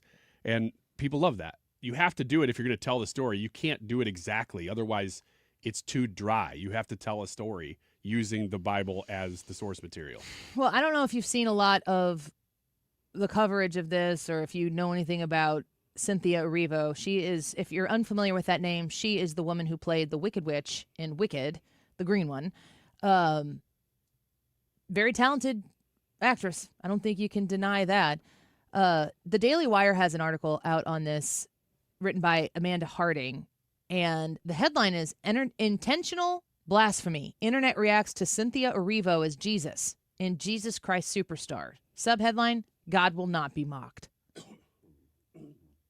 She writes, several clips of actress Cynthia Erivo performing as Jesus Christ in the stage production Jesus Christ Superstar have been circulating online, with many viewers taking a negative view of that particular casting decision. One embedded tweet that they have here has a video of Cynthia Erivo singing, and the tweet is from Mary. It says, Cynthia Erivo plays Jesus in the Jesus Christ Superstar. I want to know, why does this feel evil? Why does her left hand feel as if it's a demonic claw? And then there's pictures on here of it. Do you think that the portrayal of Jesus Christ as a black woman, is it wrong? Does it offend your Christian faith? Yeah, it does. It's deliberately irreverent. There's nothing reverent about doing that. It's deliberately an artistic choice to kind of inflame people. And if they didn't mess with the source material very much, the script of Jesus Christ Superstar, then I'm sure the message is probably still there. I haven't seen this production. I've just seen clips of it. It's just in the news. Yeah, it's just there. But I wouldn't want to go see that. I want to see something that, as a Christian, I just want to do things that bring me closer to God in general. And I just don't think this is going to do that. And I don't even think that's the point of doing this. I do wish that even if you're not a Christian, I get that your audience may not be Christians. That's okay. But even if your audience is not Christian, you have to consider the way Christians are you can't just take a dump on people's religion. And that's what a lot of progressives like to do in the name of art. And it usually comes out pretty poor. Another person from this Daily Wire article was quoted to say, they mock faith for applause. Cynthia Erivo plays Jesus, wears the crown, gets praised like it's progress. Try pulling that with any other religion. They'd burn Hollywood to the ground overnight. So Adam Lambert, a huge star out of American Idol from years past, ended up fronting Queen. Mm-hmm. Just an incredible singing talent. According to this Daily Wire article, said Lambert addressed the backlash to Erivo's casting, telling Billboard that, quote, Jesus Christ Superstar is meant to provoke and challenge. He said, quote, I'm excited by the challenge of presenting the audience with a production led by a female Black Jesus and encourage the audience to expand their minds a bit. And shouldn't the teachings of Jesus transcend gender? Well, not really, no. I mean, Jesus was very clear about what his teachings were. We don't have to go see some new interpretation of them. We know what they were. They're not confined by gender. Like this is not it's not like Jesus's teachings were in a box until Cynthia Erivo and Adam Lambert and the Hollywood Bowl came by and were like, let's make this so other people can now access it. Their statement there too is implying, but I don't think that they're really trying to do this, that they're just trying to get you to understand Jesus in a new way. That is not what they're trying to do. They're trying to change your understanding of Jesus and try to basically, I don't know if mock is the right word, but distort. They're trying to distort it to where it makes it less it less important. You listen to that comment, and that comment comes from somebody that doesn't necessarily believe that, like, the way they make that comment, they don't believe that Jesus was a real historical figure. This is like Jesus is a religious figure, so it's a part of a mythology or whatever. So there's like, and in that room you have the artistic thing. As a Christian, I look at this and I say, no, Jesus was historically real. He was a real man that walked the earth. He was real. You don't get to rewrite history because you want to challenge people. This is true.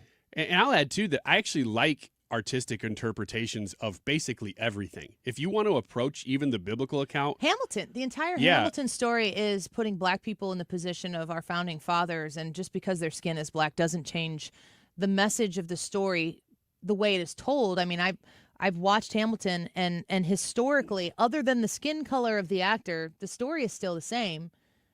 I hesitated on seeing Hamilton because the initial stories from conservative media come out and they're like, oh, they've made it woke and blah, blah, blah. And then I ended up watching, I'm like, that was amazing. Hamilton is great. And the fact that they make the person a Black person, I actually think is an enormous testament to the story of America. That in this time, you can put a Black person in there and people are like, yeah. I mean, it's a great example of how far we've come. Is it different when it's Jesus? Yeah, it is. And honestly, folks, key top A1 point, Jesus wasn't white. Mm-mm. Yeah, that's true. And you always have to ask, what's the intention of the writer or producer or whoever is putting on the production, whether it be a stage play or a movie or a book or whatever. I just don't get the sense that these are people who are like, we want to look at Jesus in a new way because we think that will be helpful to everybody. That we think that Christians will even benefit from looking at this through a new lens. I brought up The Chosen. I still have not really watched that show in depth, but I know a lot of people who love that show. And do you guys hate that show? I have no idea. I know somebody who's obsessed with The Chosen. Oh, really? They know who I they haven't are. watched it. But there, as far as I understand it, there are a lot of liberties that they take in that show that we don't really know if Jesus said this or that here. We know that the scene is generally this, but we don't know exactly how this played out. So they take some liberties. That's great, because their purpose in doing so is to give you a richer understanding of when Jesus walked this earth, how this story could have played out, and what he was like. We don't know if he was exactly like that, but he might have been, and it might shine a different light. And it's adiaphora. It's a part of the story that they're putting in there that doesn't change the salvation story. Correct. It's an artistic contribution that could bring people more into an understanding of who Jesus was, but more important, what Jesus is. And here's just taking from what they're doing to Jesus Christ Superstar here, consider what if somebody approached the biblical account and said, let's take the biblical account, Jesus, all the characters, and put them into like modern day Rwanda. You'd go, well, I don't know what that is, but that sounds interesting. How would that impact the world today? What would that look like? To me, that's artistic expression of using it. As long as you're doing it with some reverence, with some respect, you could get something out of that maybe. This, to me, just doesn't look like it has any of those earmarks. The litmus test for me on anything like this, and the reason I bring it up, and I haven't really weighed in my thoughts on it, one of two things happens. It glorifies God, or it does not. Mm-hmm. And if it doesn't glorify God, then it glorifies the antithesis of God. There is good, that's God. There is evil, that's everything else. If the intention here is not to shine, and folks, also, it's not like this is the one example of Hollywood where I don't know if they're glorifying God here. Right. Let's look at what the we're trying to give them a lot of deference. Yeah. And say maybe, I don't know, but because Jesus is a part of this. If you're looking at, you don't have to look very far. Let's just go back one more time real quick here to Adam Lambert, who's starring as Judas. We can look at the visuals of this. You can see Cynthia Erivo. You can make your own judgment. She puts herself out there for people. She's a public figure. You get to make a judgment. That's part of the thing. Cynthia Erivo's probably happy if you're talking about her. Good or bad, if you're talking, she's relevant. And she certainly is. She's an incredible actress. But when Adam Lambert says, I'm excited by the challenge of presenting the audience with a production led by a female black Jesus and encourage the audience to expand their minds a bit. And should the teachings of Jesus transcend gender? Does that point the spotlight on Christ, on your Christian faith, or does it point the spotlight away from it? Because I don't think you need I don't think you could have a more clear statement from somebody very closely involved in this, that if you're asking about, because it's Jesus Christ Superstar, they chose to do this. They wanted to take a risk and push the envelope in this regard. And then they chose further, we're going to do this play, but not only are we going to do this play, watch and see what we do with it. Does it glorify God? And if it obviously doesn't, what else is there to say? But again, to the point we made just before I started making this one, you could ask that question about everything that comes out of Hollywood, and you should. Quick break. We'll be right back. Don't go away. By the bathroom, you said let's talk, but my confidence is wearing on. Well, let's hurry over to Ruler Foods because the savings through today are wonderful. Good opportunity for you to stock up on some sodies. Somebody asked if it's pop or soda, and I said, duh, it's soda. Of course it's soda. Pepsi and Mountain Dew 12 packs. Buy 2, get 2 free. That's a great deal. You can save on Doritos, Cheetos, and Smart Food, $2.49 each when you buy 4.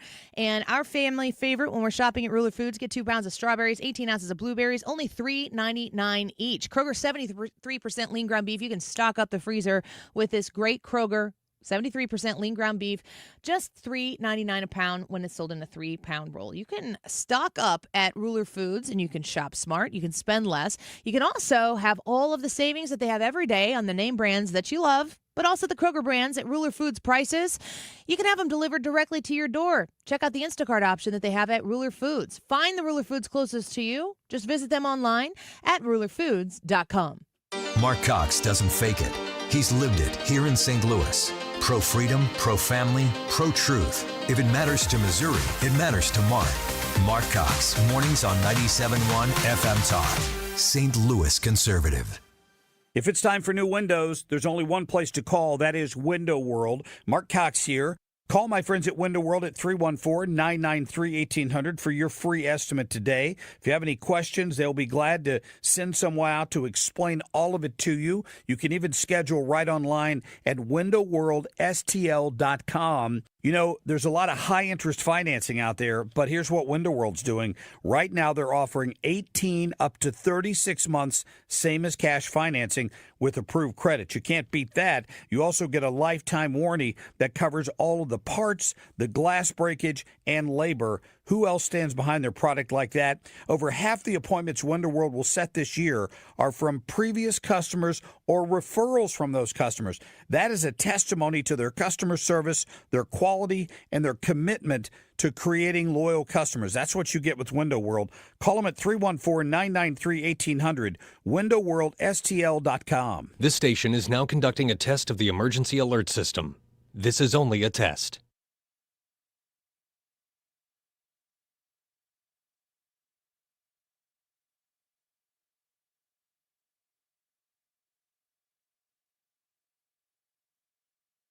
Hey, it's Mark Reardon for Generator Supercenter of St. Louis. And you know, your home is your sanctuary. You need to take the first step to peace of mind with a free estimate on a Generac home standby generator from the #1 Generac generator dealer in the country, Generator Supercenter. We learned the hard way here in St. Louis during the tornado recently that power can be knocked out. But even outside of that, what if the power grid fails and it's 100 degrees here in St. Louis? You don't want to be that person. Get with Generator Supercenter of St. Louis today.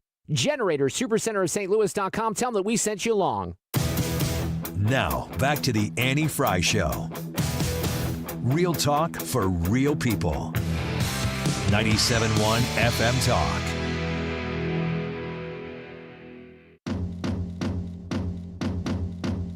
I got some money in my pocket, got some trouble on my tail. I can hear the dials are knocking, guess I'm heading off the rail, singing. I'm talking about It's you. 450 million tons already, and it's going to triple by 2060, as you said. To give you an idea, it was 2 million metric tons back in the 1950s. And out of 16,000 chemicals that are in all of this, at least a third of those have active chemicals in them. And we're talking about bisphenol A, we're talking about phthalates, we're talking about vinyl chloride, but literally hundreds and hundreds of active chemicals in our bodies in the form of microplastics.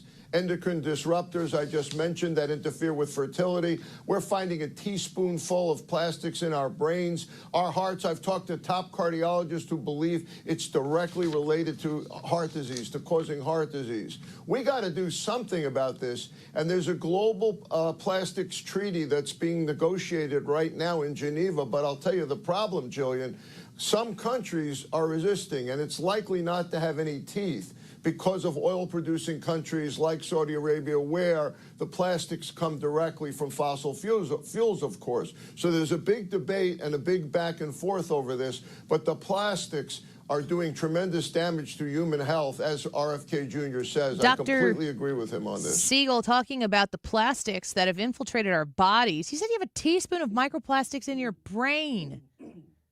Explains that some of us might have more. You guys might. That should have been the poll today. Who does it seem like has the most microplastics in their brain? And who seems like they have the most macroplastics in their brain? And then you get two polls. You big macroplastic guy? I love macros. Hate the micros. Does it freak you out to think about all that? Yeah, it does, because I don't know what to think about it or what to do about it. It sounds like we do have people in office now who are broaching the topic. And I'm like, okay, that's probably good.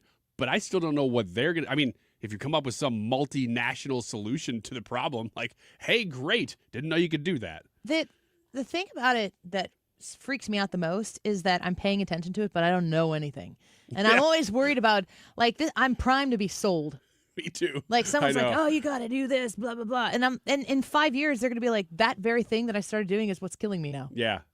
Yeah. Just like, well, you shouldn't drink hot car. If a water bottle's been in the car for a long time, it's going to have a lot more microplastics And in that's super interesting. You're that, like, okay. that this has come along, because there's two people in my family that have had cancer, and they attribute it to plastics.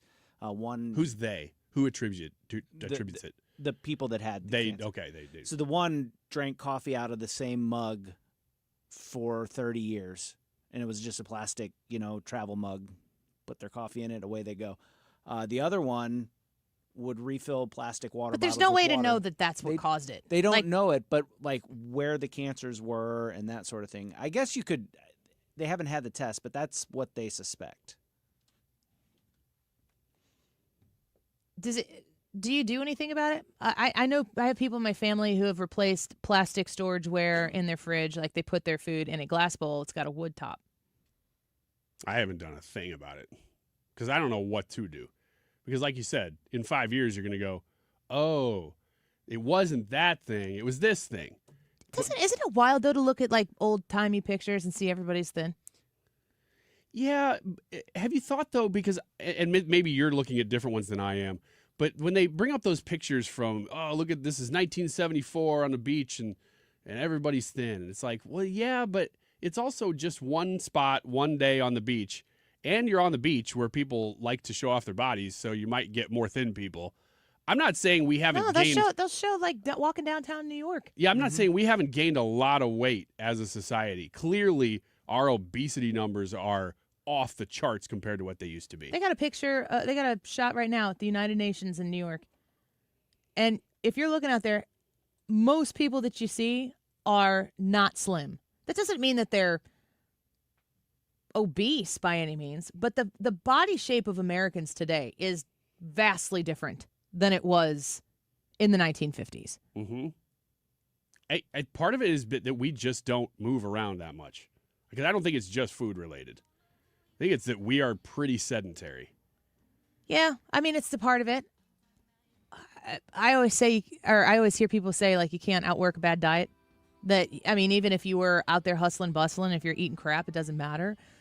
But when we start hearing about plastics in our body and we start hearing about these toxins that are inflaming all of our systems, it's hard to beat. It's hard to get ahead of. X's and Y's in the next segment. Don't go away. Next hour. When my wife and I got married after both graduating law school, we didn't have two nickels to rub together. Ultima had to give me her gas card just to drive home. We never could have imagined that one day we would have the largest injury firm in the world and $25 billion in money collected and counting. As good Catholics, we had 4 children fast. They all work in the firm today. Our family protecting yours. I'm John Morgan of Morgan & Morgan. But our greatest gift was years away, grandchildren. Today we have 6 and counting. It's the greatest joy that we have ever experienced. I think about them all day long.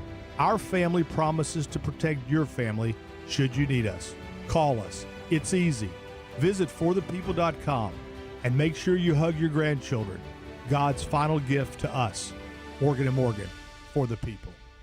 Injured? Dial pound law or visit forthepeople.com for an office near you. Infinite Vitality and Glen Carbon, these are your people, men and women alike. You have been looking for someone who can help you as you enter that middle age, when middle age really starts to set in, not just in how you look, but also how you feel. Infinite Vitality, they are there to keep you living life to the fullest. So you don't have to slow down at all, so that you don't have to think about the creaky knees and the weight gain that we're talking about that's hard to lose. Infinite Vitality can help you with that weight loss and maintaining that as well. They can also help you with the signs of aging that start to set in with your skin. You can get rid of age spots, visible signs of aging at Infinite Vitality. And all you need to do is give them a call at 618-486-1888 and mention my name, Annie, when you do, and you'll be set up to save some money on some of the services that they have available for you. It's Infinite Vitality in Glen Carbon. I am a client there, and I hope that you'll give them a chance to help you restore and maintain and increase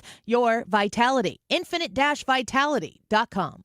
Imagine this, a summer evening, relaxing under a beautiful porch overhang, hosting your friends on a composite deck, or enjoying a bug-free breeze in a screened room. That sounds dreamy, right? Hi, it's Kim, and that dream can be your reality with Lakeside Renovation and Design because they specialize in creating outdoor spaces that make your backyard the go-to spot for family and friends. And with their attention to detail and the high-quality materials they use, you'll have a space that lasts for years. Visit lakesiderd.com today to get started on your outdoor oasis. Mark Cox here. Let me introduce you to my friends at the Lit Cigar Lounge in St. Louis, where luxury meets comfort. Premium hand-rolled cigars, an extensive selection of rare bourbons and whiskeys and craft cocktails. It's comfortable for non-smokers, too. They have a state-of-the-art ventilation system. They have private lockers and live music every Friday night, perfect for date nights or business meetings or just winding down. Visit litstl.com. KFTK FM Florissant from the Kaufman Townsley St. Louis's Injury Lawyers Studio. Call 314-500-5000. That's 314-500-5000. All on the free Odyssey app. No votes allowed. I'm Chris Foster, Fox News. The Texas State House convenes for a second day briefly with not enough members to vote on a new congressional map meant to give Republicans 5 more favorable districts. Dozens of Democrats are out of state, including remote.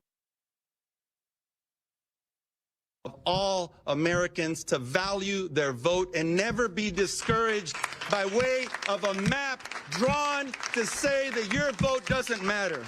Texas U.S. House Republican Pat Fallon says Democrats rig seats where they can. The top 5 blue states in the country, which are California, Washington, Illinois, New York, and New Jersey. There are 117 congressional seats in those 5 states. The Democrats control 93 of them for 79%. Congressman Fallon on Fox. The House Oversight Committee subpoenas the Justice Department for files related to the Jeffrey Epstein sex trafficking case and demands interviews with former President Clinton, Hillary Clinton, 2 former FBI directors, and 5 former U.S. attorneys general starting later this month. The DOJ is to turn over those documents within 2 weeks. Byron Black is executed by lethal injection in Tennessee for the murder of his girlfriend and her 2 daughters in 1988. There's a dispute over whether his heart device would deliver repeated shocks when the lethal chemicals kicked in, and media witnesses say Black did say it hurt bad. The spiritual leader had her hand on his cheek, and you could see that he was doing a lot of heavy breathing. He was looking up. He seemed to just not really know what was going on. Fox 17 Nashville reporter Hope Selman. Quadruple murder suspect is captured after a 7-day manhunt in Tennessee. Austin Drummond was captured in a wooded area between 2 homes. Jackson police yesterday had told everybody, make sure all of your doors are locked. If you have barns or sheds, make sure they are secured. Sheila O'Connor with Fox 13. Memphis Drummond's accused of killing 4 members of the family of a baby he took, then abandoned. America's listening to Fox News. Hello, I'm Joe Cordell, founder of Cordell & Cordell. Divorce is complicated, especially when your small business or professional practice is involved. At Cordell & Cordell, we understand that these assets raise unique valuation and allocation issues. For 35 years, we've helped doctors, lawyers, and small business owners navigate divorce with confidence. Call Cordell & Cordell today because your business is more than a job, it's your legacy. The choice of a lawyer is an important decision and should not be based solely upon advertisements. 600 Kelwood, St. Louis. CordellCordell.com. You hear that? That's Mike sleeping soundly on a Sunday night. That's because Mike was smart this time. He took ZzzQuil Ultra to fall asleep fast, stay asleep longer, and get the deeply restorative sleep he needs. So now he wakes up refreshed and ready to conquer Mondays. Let's do this Monday. ZzzQuil Ultra. Not for colds, just for sleep. Really great sleep. Use as directed. Keep out of reach of children. Air Comfort Service, heating, cooling, and insulation, weather. Partly sunny skies for our Tuesday afternoon, and temperatures still pretty nice for August. 86. Nice evening tonight, clear skies, 69 for the overnight low. Wednesday, sunny, it's warmer. Wednesday afternoon, we'll start to feel it, 88. Thursday, summertime, but nothing extreme. Sunny, hot, and humid, 91. 93 for the high Friday, Saturday, and Sunday. This is 97.1 FM Talk, Chief Meteorologist Dave Murray. You're listening to the Annie Fry Show live, sponsored by Air Comfort Service Heating, Cooling, and Insulation. If you need a new air conditioner installed this summer, call a company you can trust to install your AC properly. That will get your home cool and comfortable fast. For a free estimate on a new air conditioner, visit aircomfortservice.com. That is exactly what I needed to hear. Thank God someone here knows what you're talking about. That's us. That's right. Gotta love this American ride. All right, you need to take the time and get the full picture.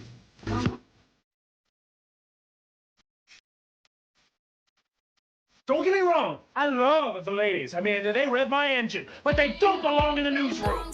It is Anchor Man, not Anchor Lady. What do you want from me? I'm not America's sweetheart. Goodness sake, kid. Keep your voice down. Your father's listening to the radio.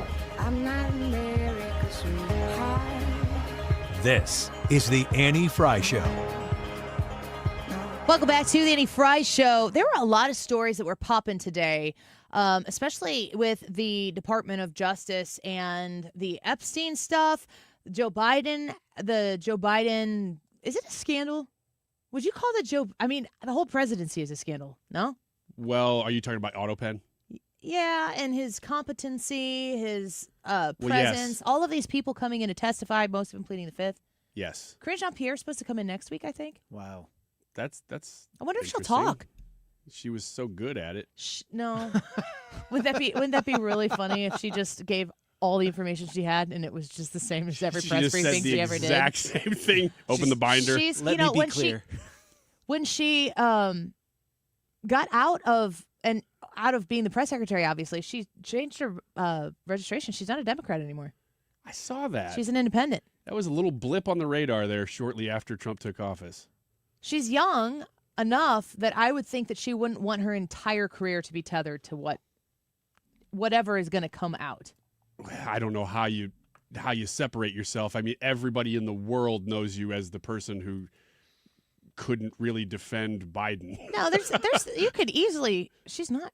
Guess how old she is? 40. Brad? 31. 50. No way, really? 1974. Wow. No offense, but you're not as young as I thought you were. I thought Me she was either. younger than that. Yeah, she's 50 years old. She looks great for 50. It kind of changes if she were 30 versus if she was 50. Remember, Carolyn Levitt's 28 or something like that. That's wild. But she probably doesn't have as much runway left as I thought she would as far if she's 50 years old. But there's a lot of room for her to reboot. She could tell everything. Oh, if she wants to do that, sure. She's writing a book. Yeah, if that's the route she wants to take, then go for it. You go, girl. Let's see it. I always say you go, girl. You know that's my thing. It's a catchphrase. You go, girl. Go you go, girl. I'm saying it to you now, though. Oh, you didn't give me the forehead nod. You got it now. Which story are you most interested in? Because the Russia collusion story. I mean, you've got Joe Biden. This is wild. Like let's create some mental columns here, which is what I have to do to keep all these things straight. You have the Joe Biden, AutoPen, mental fitness to serve. And I remember when Joe Biden was still a president. And we were saying they're going to come out and tell us this is what happened. And we're all going to be like, we know. We've been saying this whole time that Joe Biden is not with his wits.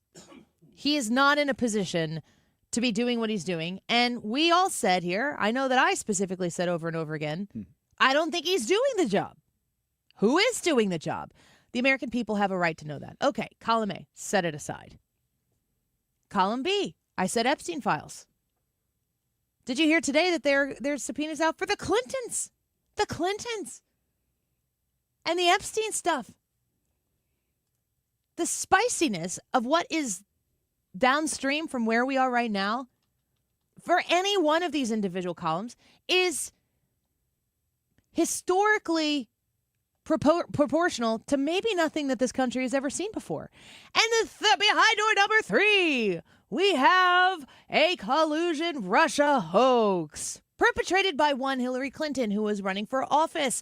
In the meantime, Barack Obama was the president, and Barack Obama agreed to manufacture intelligence against, what would they say during the impeachment trial of Donald Trump, an opponent, a political opponent, manufacturing a scandal against a political opponent to win an election. That's what they said about Donald Trump when he was talking with Vladimir Zelensky in Ukraine on the, what was it called? The the perfect phone call. That's what they all called it, the PPC. Oh, I remember that in 2019. I kind of like it just being the PP. The perfect phone. I never think for a second what letter phone started with. It's funny you got all the way into that sentence. And it's, everybody remembers what they called it. The PHP. Y'all remember the perfect phone call? It was something that got in Donald Trump's loop when he would talk. You would not talk to him without hearing about the perfect phone call with Vladimir Zelensky, which was a discussion about providing arms to Ukraine so that Russia wouldn't invade, which, spoiler alert, they did. Why? Because Joe Biden said, don't. You wouldn't believe this story. Is that another pillar? I don't know. He said don't, or at least his people told us he said don't. I think he said don't on camera. I think that's all he said. I think they gave him a longer sentence, and he's like, it's too much. I cannot say do not. Can we make this shorter? We shorten this up a bit. It's almost bedtime. I'm an old man. Bowl ice cream waiting for me. All 3 stories are huge. And they're so huge that they're kind of, I think, going to maybe sort of wash each other out a little bit. People are going to go, whoa, that's a lot. That's too much studying. I'm not going to dive headfirst in that. I actually prefer it. I would actually prefer that, okay, if we want to nerd out on any given day about pillar A, pillar B, pillar C, the PP, C. Pillar A, pillar PP, C. ellipsis, C, the perfect phone call. If we want to nerd out on any of these things, we can. But what we need is truth. Full exposure. Turn it all inside out, upside down, turn the tables in the tabernacle, and find out exactly what has been done in the name of a bureaucracy that existed that felt like they could get away with it. It like, we don't even have time for it. But what else did they get away with that they could think about the magnitude of what they tried to do.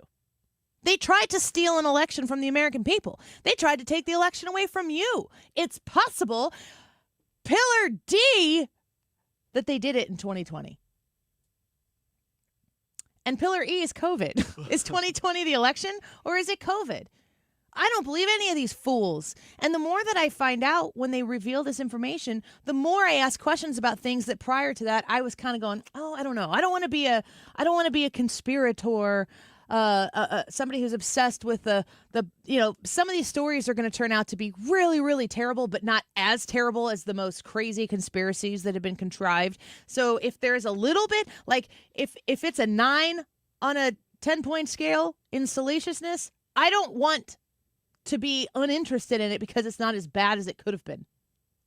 Do you know what I'm saying? Like, all in the absence of information, in the absence of transparency, there are a lot of gaps that we can fill in.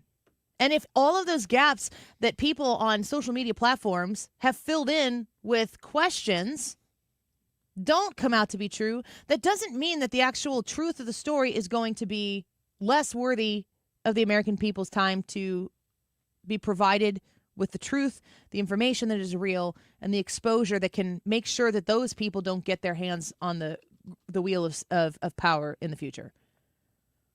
Is Hillary Clinton the worst person to ever come in contact with the American government?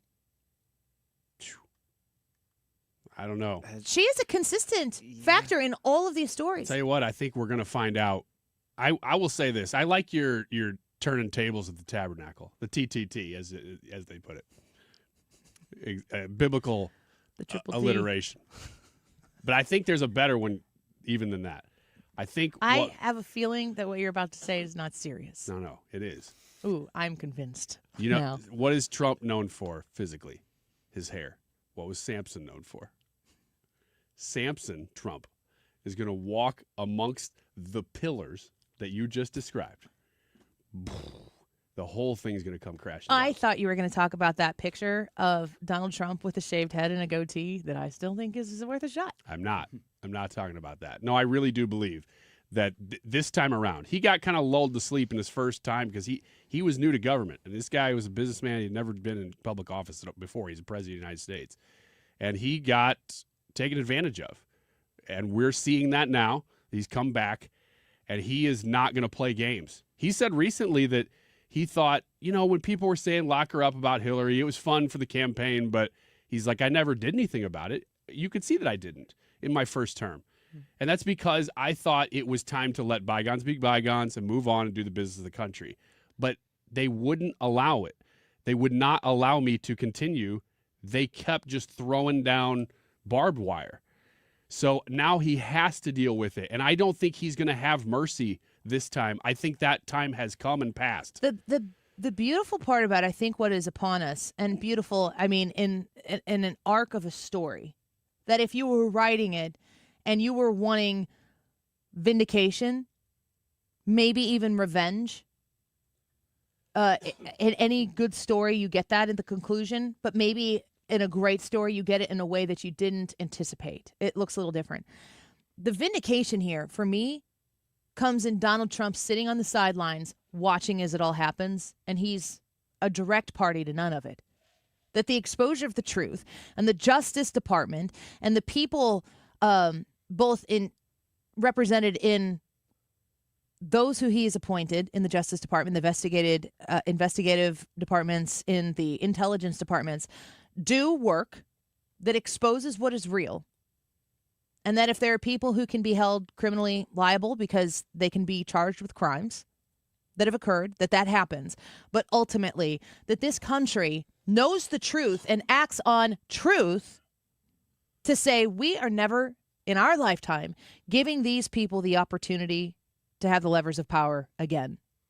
But we have to know who those people are. The Democrat Party can remake itself. It can separate itself from this deep state version. The Republican Party did it. The deep state is not a Democrat entity. The worst deep staters are the ones who claim to be Republican and participate in this bureaucracy, this government that exists behind the curtain and never has to change and doesn't have to answer the people because they're not elected. Those people on the right in the deep state are the worst of the worst. But the Republican Party effectively has detached itself from that, remade itself, and is now clearly a populist movement, which is America first. That is incredibly clear. And those who have elected Republicans to represent them in office seem to be pretty satisfied at this point in time. 7 months in, almost six and a half months in, for what they voted for.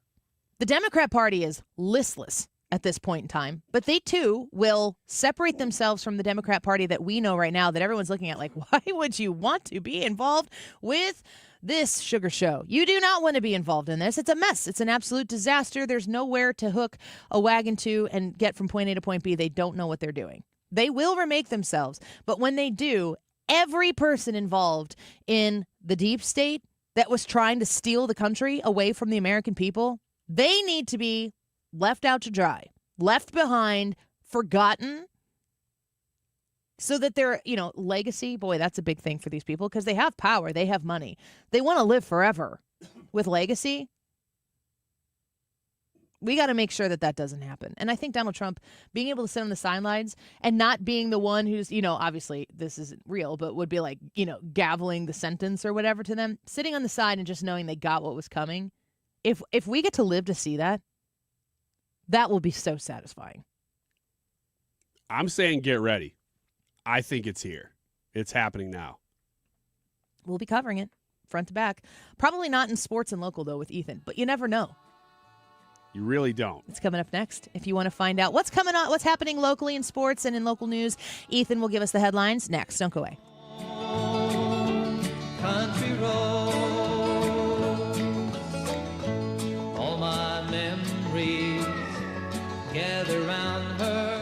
HomeShieldFoundationRepairs.com. Please consider Home Shield Foundation repairs for the uneven concrete at your home, at your business. Make sure that you have somebody who you can rely on. It's not going to take advantage of you. I like the way that Matt Hayes has designed Home Shield Foundation repairs to do business with you because there's no pressure. And he's very proud of that. He doesn't want anybody to ever feel like they're being sold on anything. He provides a service. He stands by that service, certainly with that poly-jacking product that he can offer you to level out that concrete. It comes with a 5-year warranty. I think you'll be very happy with that. But he can help you. You've got a problem. He's got a solution. And when you call Matt Hayes at Home Shield Foundation Repair, he'll come out and he'll check it out and he'll tell you how his solution can help your problem. It's not a hard sell. If it's not not what you were looking for, there's no hard feelings. But he's the right guy for the job, and you can trust inviting him to your home, to your business, to make sure that you're getting the right kind of service in a cost-effective way to handle that uneven concrete, that trip hazard, safety hazard, that eyesore. Call him at 314-227-9636, 314-227-9636. Tell him Annie sent you. HomeshieldFoundationRepairs.com. Mark Cox here. Join me, Annie Fry, and Mark Reardon, along with Bob and Tammy Kershaw of the Retirement Advisory Group for the next Protecting Your Retirement educational event. It's Tuesday, August 5th at the Frontenac Hilton at 6:30. Here are Bob and Tammy with more. Are you nearing retirement or already retired? Do you have your personalized income plan in place? Would you like to learn why linking to the market is much safer than owning the market? And how in 39 years we have never lost a penny of our clients' money? Would you like to learn how to automatically lock in your market gains every year without having to sell? Did you also know if you're 59 and a half or older, you can roll over your company retirement plan tax-free to protect your nest egg from any future losses? You'll get all the answers and more. If you're 59 and a half or older, you cannot afford to miss this event. Protect your retirement nest egg and join the official financial advisors of my show, Bob and Tammy Kershaw, at the Frontenac Hilton, Tuesday, August 5th at 6:30. Go to retirementkey.com. That's retirementkey.com. You're listening to Leaf Filter Radio, and the guru of gutter protection himself, Chris Coonahan, is here to take your most pressing leaf-related questions. Hey, everybody, Chris here. I understand we have Ron on the line. Ron, where are you calling from? Uh-oh. Ron, are you calling from a ladder? Well, I was. I wanted to ask Chris what I need to do to get my gutters ready to have leaf filter installed. Oh, Ron, you don't have to do anything. A Leaf Filter Trusted Pro will come out and clean out your gutters, realign and seal your gutters, and install Leaf Filter, America's #1 gutter protection system. So I didn't need to get on this ladder? Ron, Leaf Filter Trusted Pros are in your neighborhood and ready to help. Just visit leaffilter.com/radio to schedule your free gutter inspection and get up to 30% off. Thank goodness. What was that site? That's leaffilter.com/radio for your free gutter inspection today. See representative for warranty details. Promotion is 20% off plus a 10% senior or military discount. One discount per household. Are you looking to hire? ZipRecruiter finds the best candidate for your job fast. Try ZipRecruiter for free at ziprecruiter.com/free. That's ziprecruiter.com/free. ziprecruiter.com/free. Family focused, faith filled, always on point. It's the Annie Fry Show.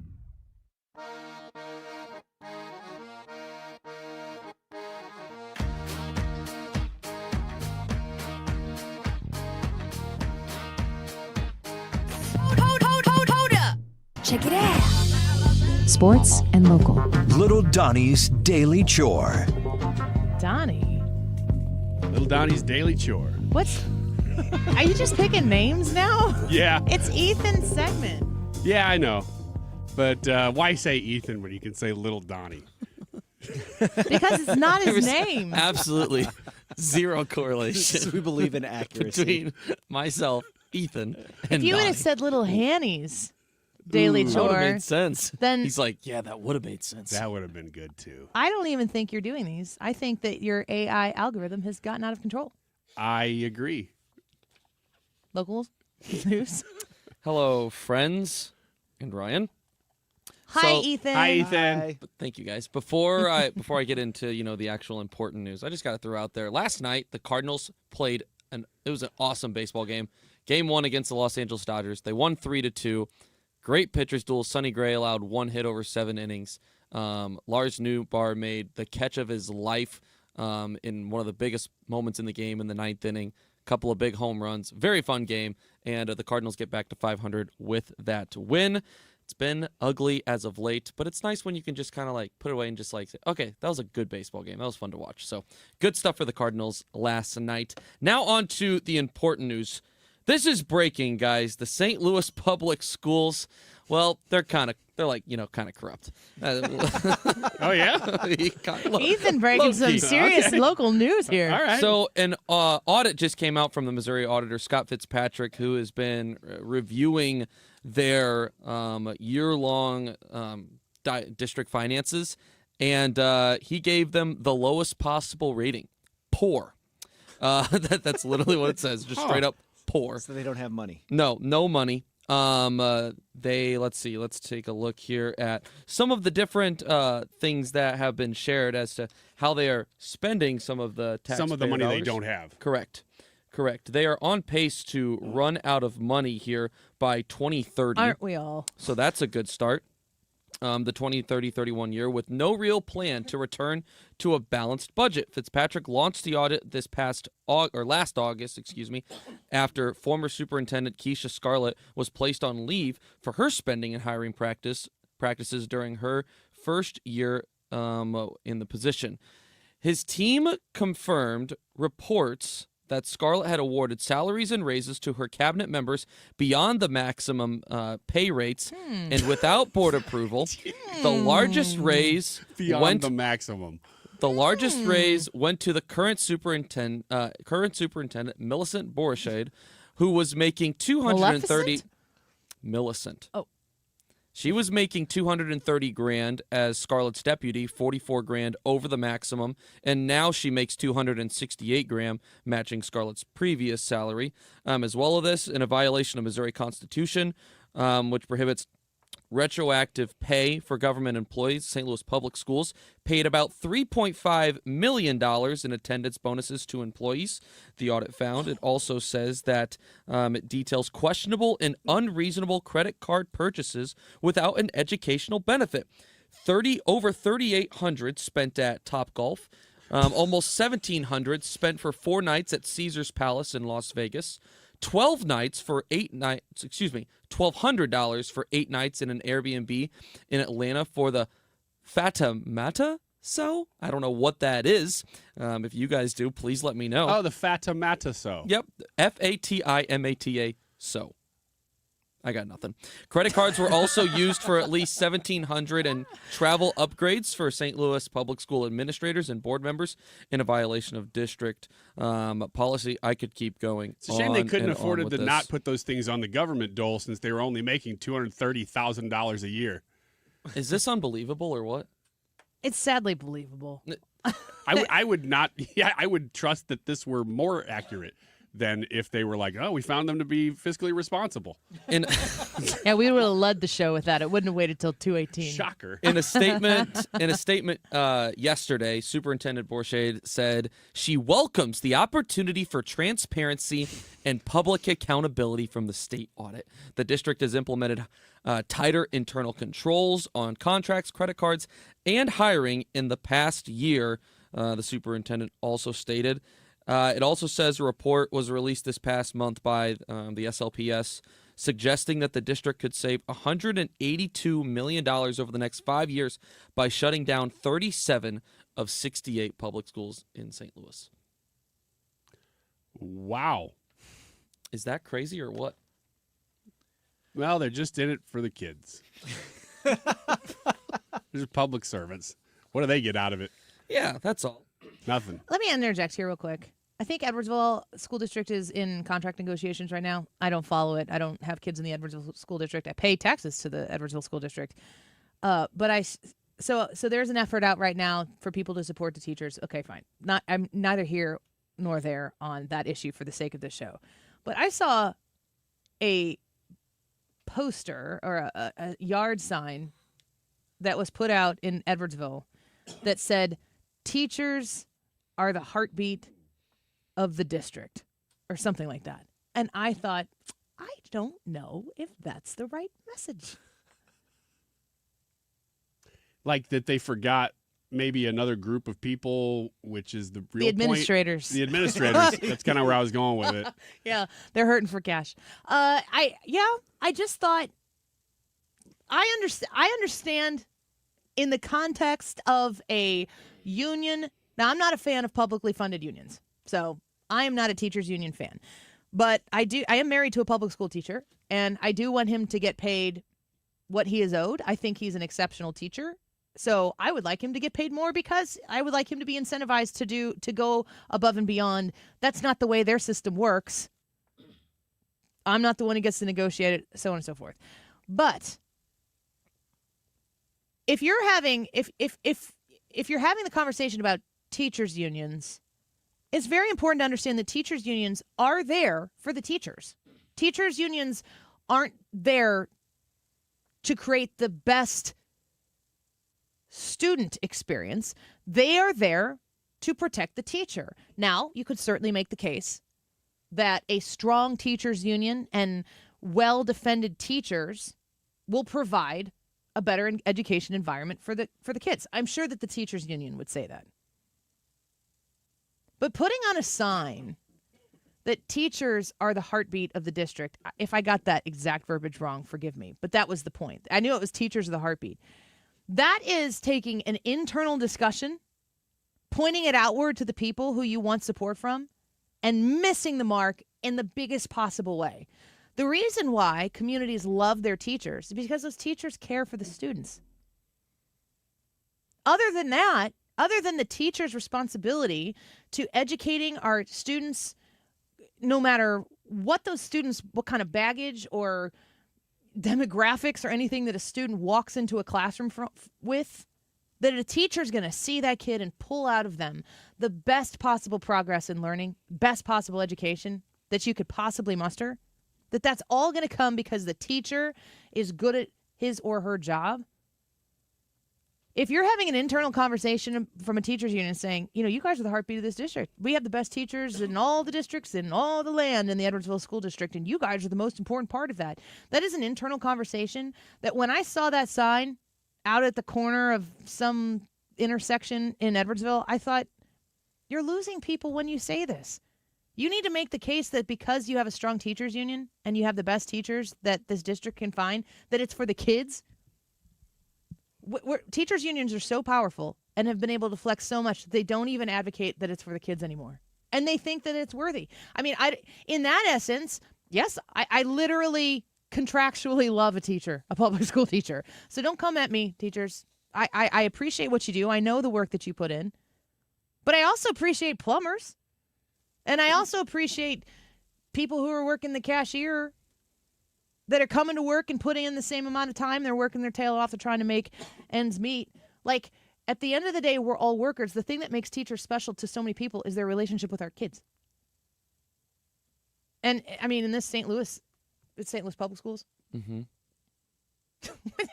where are the children? Where are the children in any of those reports?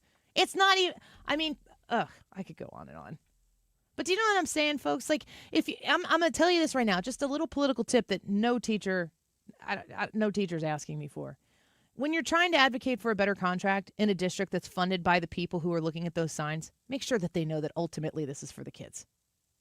That's how you win on these issues. And teachers' unions are so far away. The unions, not the teachers in the unions. They're way more rational than they get credit for when people just lump them politically into teachers' unions. Don't forget the kids. You got another story before we wrap? Yeah, this one's actually making national attention out of St. Louis here. There was a strike that began at Boeing yesterday morning. 3,200 union members at Boeing facilities in Missouri and Illinois starting on strike. Local members of the International Association of Machinists and Aerospace Workers, of course, who build the F-18s, the F-15 models, they voted Sunday to reject Boeing's latest contract offer, which Boeing says they're very disappointed by. They are saying that this would be a 40% pay raise, an increase in pay for those union workers. That the workers are saying that that's debatable. They're saying, in quotation from a guy actually from Bethalto, says we're getting 20% at best. So I'm not sure where the disconnect necessarily is. But this is something that Boeing was expecting, and I guess they're currently going back and forth right now. But as of now, 3,200 union workers at Boeing facilities in St. Louis, St. Charles, and Muscoda, Illinois, all on strike. Man, that is an important story to this area. Thank you for bringing that. All right. What was the name of that segment? Rando, Donnie, something? Little Donnie's Daily Chore. Thank you for being with us here today, Ethan. Are you going to stick around for X's and Y's? I will. All right. Our questions for boys and girls when we come back. Lots to learn. Trisha's going to come in here and help us out. Don't go away.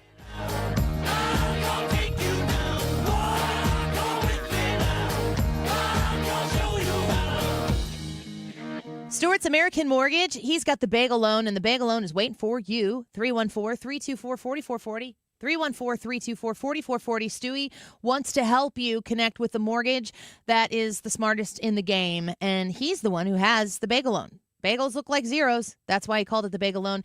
It reminds you that you pay zero in closing costs when you establish that new mortgage with him. It could be a mortgage refinance. You could take some cash out of your equity in your home. A lot of our equity has gone up and up and up, and that equity can be used to pay off debts. It can be used to improve the house, maybe to fix something that needs to be fixed, whatever you need it for. If it's there and you want to do a refinance, do it with the bagel loan and pay $0 in closing costs. You can reach out to him directly. That cell phone that is probably in his pants pocket right now, sitting on his desk next to him, 314-324-4440. 314-324-4440. You can Google the bagel loan to find out more information about how this mortgage can work for you. And again, $0 in closing costs. NMLS number 226715. Do you have a dark curiosity? Heart Starts Pounding, Horrors, Hauntings, and Mysteries is a weekly podcast hosted by me, Kaylin Moore. Each week, I'll take you on a dark journey through terrifying true urban legends, bizarre true crime cases, chilling tales of backwoods horror, and more. So, if you're looking to join a passionate community of the darkly curious, check out Heart Starts Pounding on the free Odyssey app or wherever you get your podcasts. And remember, stay curious.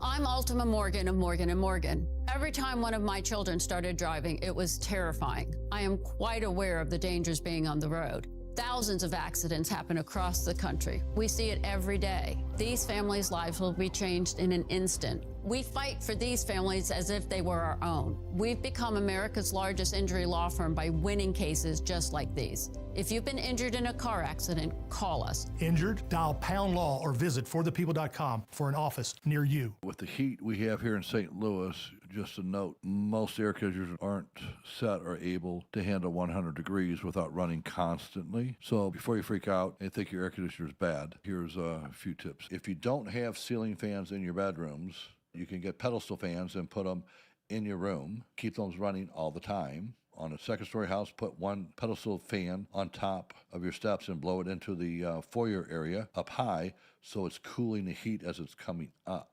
and circulating the air. If you have an attic fan, simple, quick fix, plastic bag, cut it up, and duct tape, because what's happening is it's sucking in all your attic air and the heat and humidity from the outside. Try those things before you call anybody or you call me. But if you did that, please call me, Bart Inman, 314-293-2600. Remember, 0% financing is available for most up to 60 months.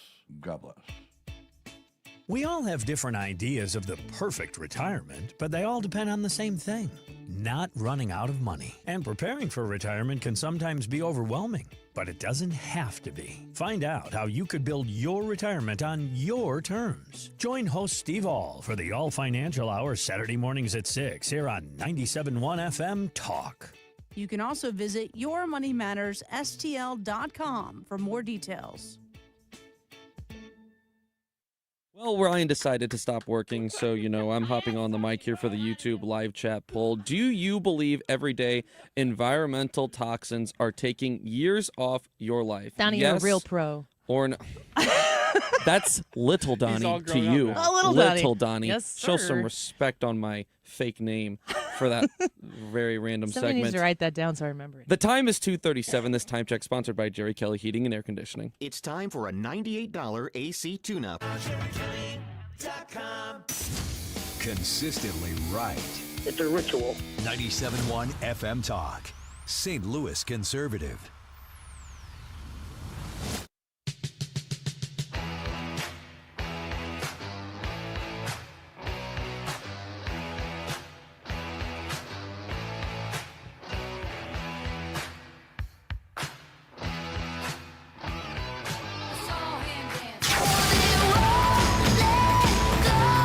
X's and Y's. You all right over there? I had my Lil Donnie? headphones turned up a little bit, and that Is really it Little hit me. Donnie or is it Lil? I don't know. Ask the one that created it. Little. Little. You It's get the little. tease.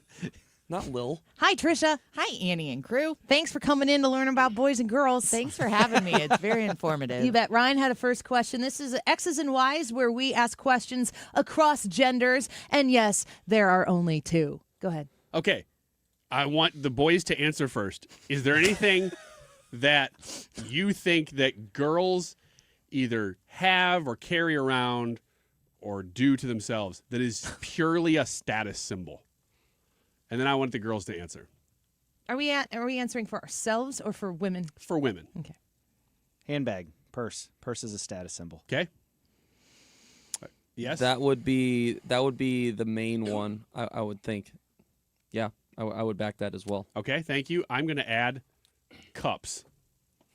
like to the mix. Like, you mean like the Starbucks drinks, or do you Any mean cup, like yes. Yetis? Like, Yes. set the cup next to the other cup and be like, oh. Like this one? Yeah. Annie has one. It could be that. It could It be is just a leaking Starbucks profusely. cup. It could. It's sweating. You see my cup? Yeah, it looks dripping all What kind of ugly. cup is this? That's a Cleveland Guardians cup. Yeah, what do you think about it? I like it. You like it? It's It's nice. from Progressive Field? Is that what it is? You got it there. I did. It's a status symbol. I love these gigantic cups. I know. Don't you feel like I'm more important to you? Yes. No? That's why I needed Or to bring than it you, up. I mean, more 'Cause it makes important me feel than you. small, and so does the little Donnie too. I'm already small enough, guys. A status symbol, Trisha. I mean, obviously purses is the easy one. I don't care about any of that crap.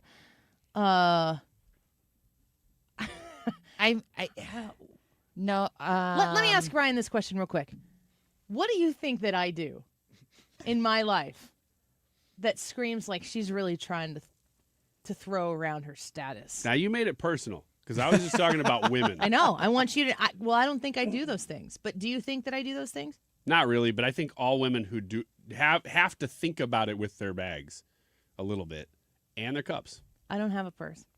Then good for you. Do you see my purse? It's this little ugly falling apart A thing on the back of phone my might phone. be Same. another one. A phone might be, but that's cross gender. That's everybody. Jewelry? Does jewelry count? Yes. Certainly can. Is that something is that a jewelry for women or for men for that matter? Is that more of a generational thing? Maybe. Well, I don't know. I think that there are jewelry trends, but I think there are certain types of. I think it kind of has to do with fashion, right? And however much money you're spending on whatever the thing is. Depends on what kind of jewelry. Necklaces, probably not. Toe rings, absolutely. But I'd argue that like I don't even, hat. I'm like, am I wearing a necklace? The answer is no. I usually do.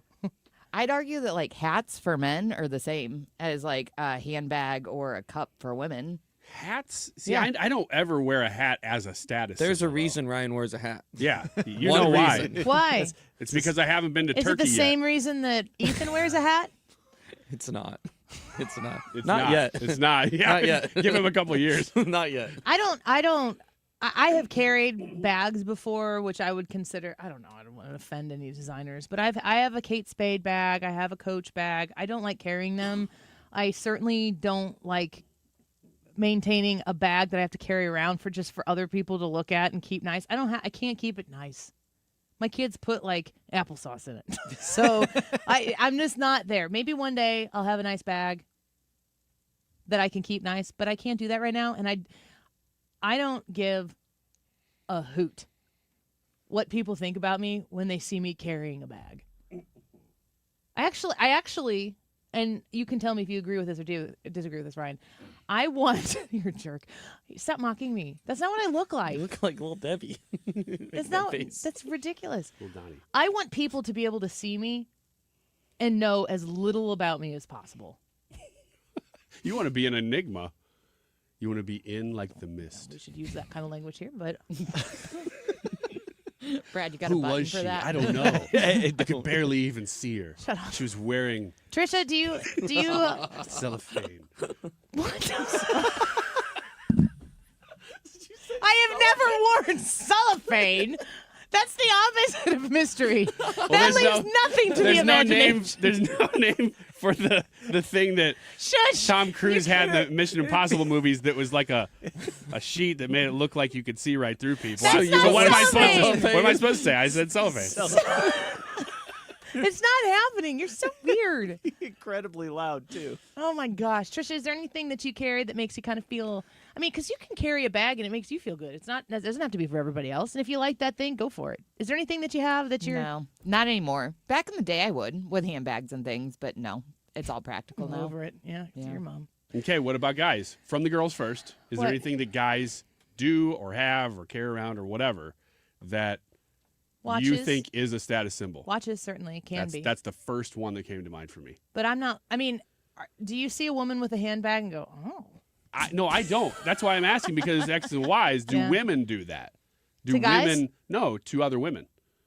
Women, it's very, I think, much more intragender than it is across gender. Absolutely. But do you ever see a bag and you're like, oh, wow, Lululemon? No, I haven't done that. No offense to Lululemon. I mean, that's what you would I mean, if you sound got a Louis Vuitton bag, I know that you have invested in that, and that means something to you. But I'm okay with that. It doesn't mean anything to me. I'm thinking to myself, I wonder if you have debt. Do women call them Louis? Oh, you got a Louis? Some might. It's not in those circles, Ryan. It's actually a Lewis. Brad, you got a question? Yeah. So this is kind of a little bit darker here, but did you when you guys would go to This is not our first the period. the bar, the party scene, whatever it was that you do, was the thought of somebody spiking your drink ever a mainline concern, a frontline concern, or was that something that you guys have to worry about? Ryan? Yes. I was never actively worried about it. Maybe in hindsight, I should have been. We have a lot of posters around our restrooms and stuff to say, watch your drinks and wink at a bartender if you feel crazy. But it was not living rent free in my head. I didn't live that lifestyle. I didn't go to bars and stuff. So Wink at a if I were in a bartender? position to be drinking alcohol, I was always with people that I felt comfortable with and I knew cared for me. So I never did the bar scene. Hang on now. Yeah, so in like women's restrooms, there are signs that say if Things you can order. Yeah, drinks you can order, like an angel drink or an angel shot or something, like different ways to signal that you need help in a situation. And the bartender knows, oh, if she The code. orders an angel shot. I need to call the police or I need to call a cab Yeah, or they the have different person things. she's with Really? is making her, yeah. Wow. But now guys can go in women's bathrooms so we could see all that stuff. It does make it more difficult, yeah, for us women to wink at a bartender. To not get drugged and raped. Yes. Yeah, I know. Yes. To answer your question, Brad, no. I mean, maybe it should have been more present in my mind, but no. Did you? No. Okay, just making sure. No, you didn't ever have to worry about it. Trisha, did you have a question? Well, one follow-up to Brad's question, though, for the men. Have you ever been in an acquaintance with somebody that would do something like that? Like, how prevalent is that? I know somebody in- who's been drugged and raped. No, not the victim side of it, the perpetrator side of it. That wouldn't have gone over well with me if I would have found out they Yeah. did that. So I will say no. I don't know that it's no, but nobody ever revealed that to me or But talked it's about not it. common for Not- men to no. like know a guy that does No. that. Not- That's at good. least not for me. Oh, that's an interesting question. I got No. I got a question when we come back for you gentlemen, just to think about over the break. What makes you feel insecure, but you wouldn't normally admit it? So what are some insecurities that men have that That we might be should say on the real insecurity? Yeah, that I would like you to publicly confess to when we come back. Everybody. Okay. Yes, but for men, For all men, so it's not not us. you. Okay. No, Ryan. This Owen. is something I think This is- I Ethan thought would she was saying probably for be us. really embarrassed about. Well, I mean, you got a friend who is a man. They call me Little Donnie. Is the friend in the room with you right now. Let's take a quick break. We'll finish up X's and Y's when we come back and the results of today's poll. Do you believe everyday environmental toxins are taking years off your life? Yes or no? We'll be right back. That don't matter, he said, 'cause it's all the same. The Retirement Advisory Group, we're having a seminar tonight, and I think if you hurry, you can call the Retirement Advisory Group and sneak in and get a spot reserved for you, for a friend. Bring the crew, 314-993-9494, 314-993-9494. It's tonight at the Frontenac Hilton. The event starts at 6:30. I'm going to get there at 6 o'clock.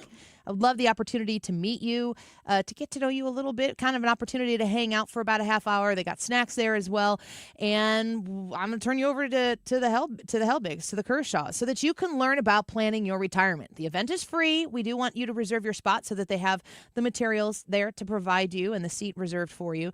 You just need to give them a call. 314-993-9494. 314-993-9494. If you're 59 and a half or older, it's a magic age. You need to make sure that you are connected with people who can help you usher yourself into retirement with confidence and gain that peace of mind. It all starts tonight, and I'd love to see you there. 314-993-9494, retirementkey.com. The Mark Cox Morning Show. Can you remember the last time we had a president in the Oval Office who worked so hard every day to bring wins to the American people? Weekdays from 5 to 9. St. Louis Conservative. Do you know someone that deserves a new heating or cooling system at no cost? Lennox invites you to nominate a local hero in your community for Feel the Love and recognize someone who always gives back to others and just needs a little help to get their home comfort where it needs to be. To nominate a member of your community who serves others and deserves the recognition, visit www.feelthelove.com. Nominations will be accepted through August 31st. That's www.feelthelove.com. Don't get lulled into believing the IRS is getting soft. It's just the opposite. Hi, this is Lance Story with the Lance Story Law Firm. We are being told by IRS collection officers that their higher-ups are demanding that they get more aggressive than ever. So don't ignore them any longer. Level up. If you have unfiled returns, unpaid taxes, levies, or liens, call the Lance Story Law Firm today and let us get between you and the IRS. We'll protect your rights, including your right to appeal or even your right to take the IRS to tax court. Remember, IRS problems are legal problems, and they need to be handled by an expert attorney team who's done it for decades. So call the Lance Story Law Firm today. We're local. Our office is right here in St. Louis, or visit Lance, D-R-U-R-Y, law.com to schedule your free consultation with your local tax resolution law firm, the Lance Story Law Firm, 314-260-6120. The choice of a lawyer is an important decision and should not be based solely upon advertisements. Gain peace of mind that your flooring and carpet installation will be done right the first time when you hire the experts at Michael's Flooring Outlet. They give all their clients attentive personal service, even bring toys for the kids of the household. It's a family-owned and operated business for 25-plus years. They make sure you make the right choice for your home. So if you have carpets or hard floors, you're going to be happy for years to come. 3 convenient locations in St. Charles County, 116 Main Street, in Old Town St. Peters at Mid-Rivers and Highway 70, in West County on Olive, and the store in Darden Prairie. Michael's Flooring Outlet, IGotFloor.com. Annie Fry, Ryan Wiggins, Brad Range. It's the Annie Fry Show.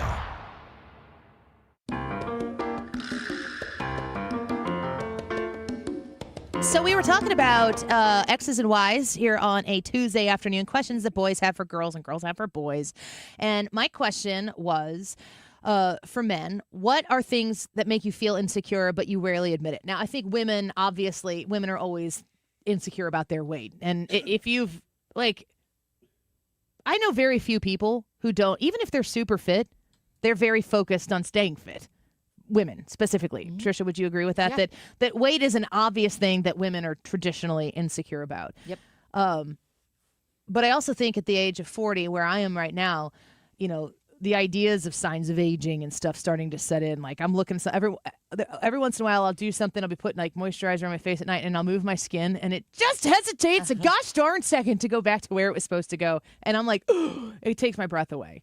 Gentlemen, what are things that men are insecure about? I think hair is probably something. Losing hair is one of the obvious ones. I don't even know if weight is something that men cause them to be insecure. To an extent. I wouldn't say it's something that men obsess over. I think it depends on the guy, because if the guy is overweight, he definitely thinks about it. It's something that concerns him. But if the guy isn't, it's not something that ever makes it to the forefront of it. The window of what is overweight is probably a lot different for men to be insecure about than women are just by nature generally insecure. Like for me, whenever I was 300 plus pounds, it was like I was aware of where I was going, what I needed to wear. I need to wear 2 shirts so that my belly doesn't hang out the bottom of my shirt. Let me add into this conversation here with too. Kate says this. underweight guys worry about it too. That's something that I think that women. Is that a difference? That is a real thing. Yeah, the guys are like, I don't know what. Like I see it on message boards and stuff. Guys are like, I don't know what the deal is. It doesn't matter how much I eat and how many times I go to the gym. I just cannot put on weight. I cannot add muscle. I can't do any of that. And there is an insecurity because nobody wants to be thinking of themselves as some sort of scrawny little twig guy either. Do you have any insecurities, Ryan? Ethan? Why does Ethan make you insecure? Yeah. Oh, slam! nice. That was so good, Ethan. That was great. Good job. What did I do? Standing there, Ryan. You got to admit that was good. Ethan got you. That was great. Now that I've gone, Ethan, you can go. It's his youth and his luscious locks. That's what I Long, would say flowy ginger hair. Not ginger. It's ginger. Strawberry blonde. Thank you. Said the ginger. The exact same Yeah. thing. What Not you just the- said. not Trying to same claim thing. blonde. Are you insecure about your red hair? I don't like people saying that I have red hair. Why? Because it's not red. It's beautiful. It's strawberry blonde. Oh, That's a I difference. think we found a different. Strawberry thing. blonde just doesn't different. make you sound manly when you go. Yeah, I don't it's care. strawberry It's better to blonde. be I a don't think ginger. Ethan's worried about it. I do not care. That's Friday's poll. That's a great poll. When is Friday? What would you call Ethan's hair? I would say that guys can be very self-conscious if they don't have a lot of money, if finances are an issue. I'm glad to you keep brought that that hidden. up. Yeah. Less about appearances and more about like job, like where you're at professionally and how much you're earning. That's something that Is the insecurity from your comparison to your peers or your comparison to where you thought you would be or your comparison to what you just think it should be? A little bit of both. It doesn't help, I think, if you have people around you that are all of a sudden climbing the ranks and getting good pay raises, and you are not. I think that doesn't help, but I wouldn't say it's solely reliant on that. I think it's a bit of both. Brian? I would say overall for guys, it would be, and you can apply this to a lot of things, failure. Guys do not want to admit failure. Is They it a wanna failure hide that's from already it. occurred or the possibility of it Well, it's existing or both, both? because it destroys your confidence once you have, and then you don't necessarily want to try it again. And that could be with anything. It could be with women. It could be with business. It could be with just trying to do something you don't think you're good at. If you fail at it, you're not likely to try again. You lose your confidence. There's another one from Joe, just suggesting for men. Just read this. This is Joe the last says, one. We'll end on this. If you have to pee in public, but you only have to pee a little bit, it makes it just a little tinkle noise, and then it makes me insecure. Also, sharing that info publicly makes me insecure. This is from Joe. Don't Kowal- Hey, you know what, Joe? Hey. We appreciate you. Safe We space. appreciate you. This is a safe space, Is Joe. yeah, this is super safe. It's from Schmo. Schmo. Schmoggable. So Little Donnie and Schmo. does your urination, because for dudes it's a little more public, do you need a steady stream? It's probably time for the YouTube live chat poll results. Let's get it from Ethan here. The question is, do you believe every day in... Don't move it while I'm moving the mouse. There you go. Okay, now you're good. This is what you do to me, Trisha. do This you is what you do to me. Do you believe every day environmental toxins are taking years off your life? Yes or no, Brad? Yes. Trisha? Yes. Yes, but it's offset by modern conveniences as well. Absolutely. I'm a yes, too. 226 votes on today's YouTube live chat poll that I'm reading off Andy's computer. Do you believe everyday environmental toxins are taking years off your life? 68% say yes. Ryan, is it just a little tinkle? Is that his problem? 3, 2, 1. Marguerite Show next. What's your favorite four-letter word? Chances are you've said it more than a few times dealing with this crazy world we live in. But at Compass Retirement Solutions, our four-letter word of choice is hope. Hope for a better tomorrow. And hope that your retirement plans don't take a back seat. You've watched inflation soar. And maybe your retirement future feels a little uncertain right now. But all hope is not lost. Find out exactly how much risk you're still taking with your investments. Find out how you may be able to save big on taxes. And find out how having a written retirement plan just might give you the hope you've been looking for. Call today to set up a meeting. 314-373-1598. That's 314-373-1598. Compass Retirement Solutions. 314-373-1598. Firm offers insurance services but does not provide tax advice. Investments and services offered through Compass Retirement Group, a registered investment advisory firm in Missouri and Illinois. Investing involves risk, including the potential loss of principal. TheDittamoreGroup.com. If you're looking to buy a home, if you're looking to sell a home, get ahead of those interest rates that might come down a little bit later in the year. I don't know if the Fed lowers rates, blah, blah, blah. Who knows what's going to happen? Nobody does, but the Dittamore Group can prepare you so that when the time is right to get that house listed on the market, you are poised to get top dollar for it. You want experts, and the Dittamore Group, they are experts. The team with Tammy, Zach, Pat, Abby, and Trisha, they are going to work their tail off to make sure you have the best possible experience. So much so, you're going to be like, oh, you sold our house already? We were just getting to know each other. You're so fun. I hear it all the time. 50 plus years of experience at the Dittamore Group in Illinois and Missouri. The extensive knowledge of the market is going to be part of their team to help you have the best possible experience. You just need to give them a call at 618-531-4652.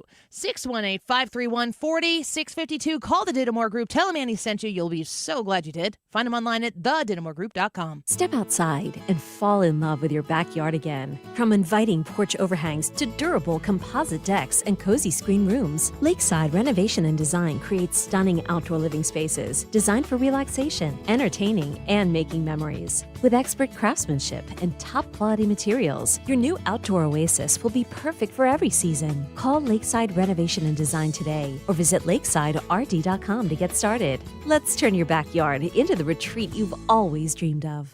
St. Louis. This is Carl Tucker from North St. Louis. A few years ago, my son was involved in a neighborhood conflict that ended in gun violence. We reached out to the Urban League Gun Violence and De-Escalation Network, and they stepped in immediately. They contacted the other side and helped de-escalate the situation before it could get out of control. Call the Urban League Gun Violence De-Escalation Team today at 314-250-5900. Your call could save a life.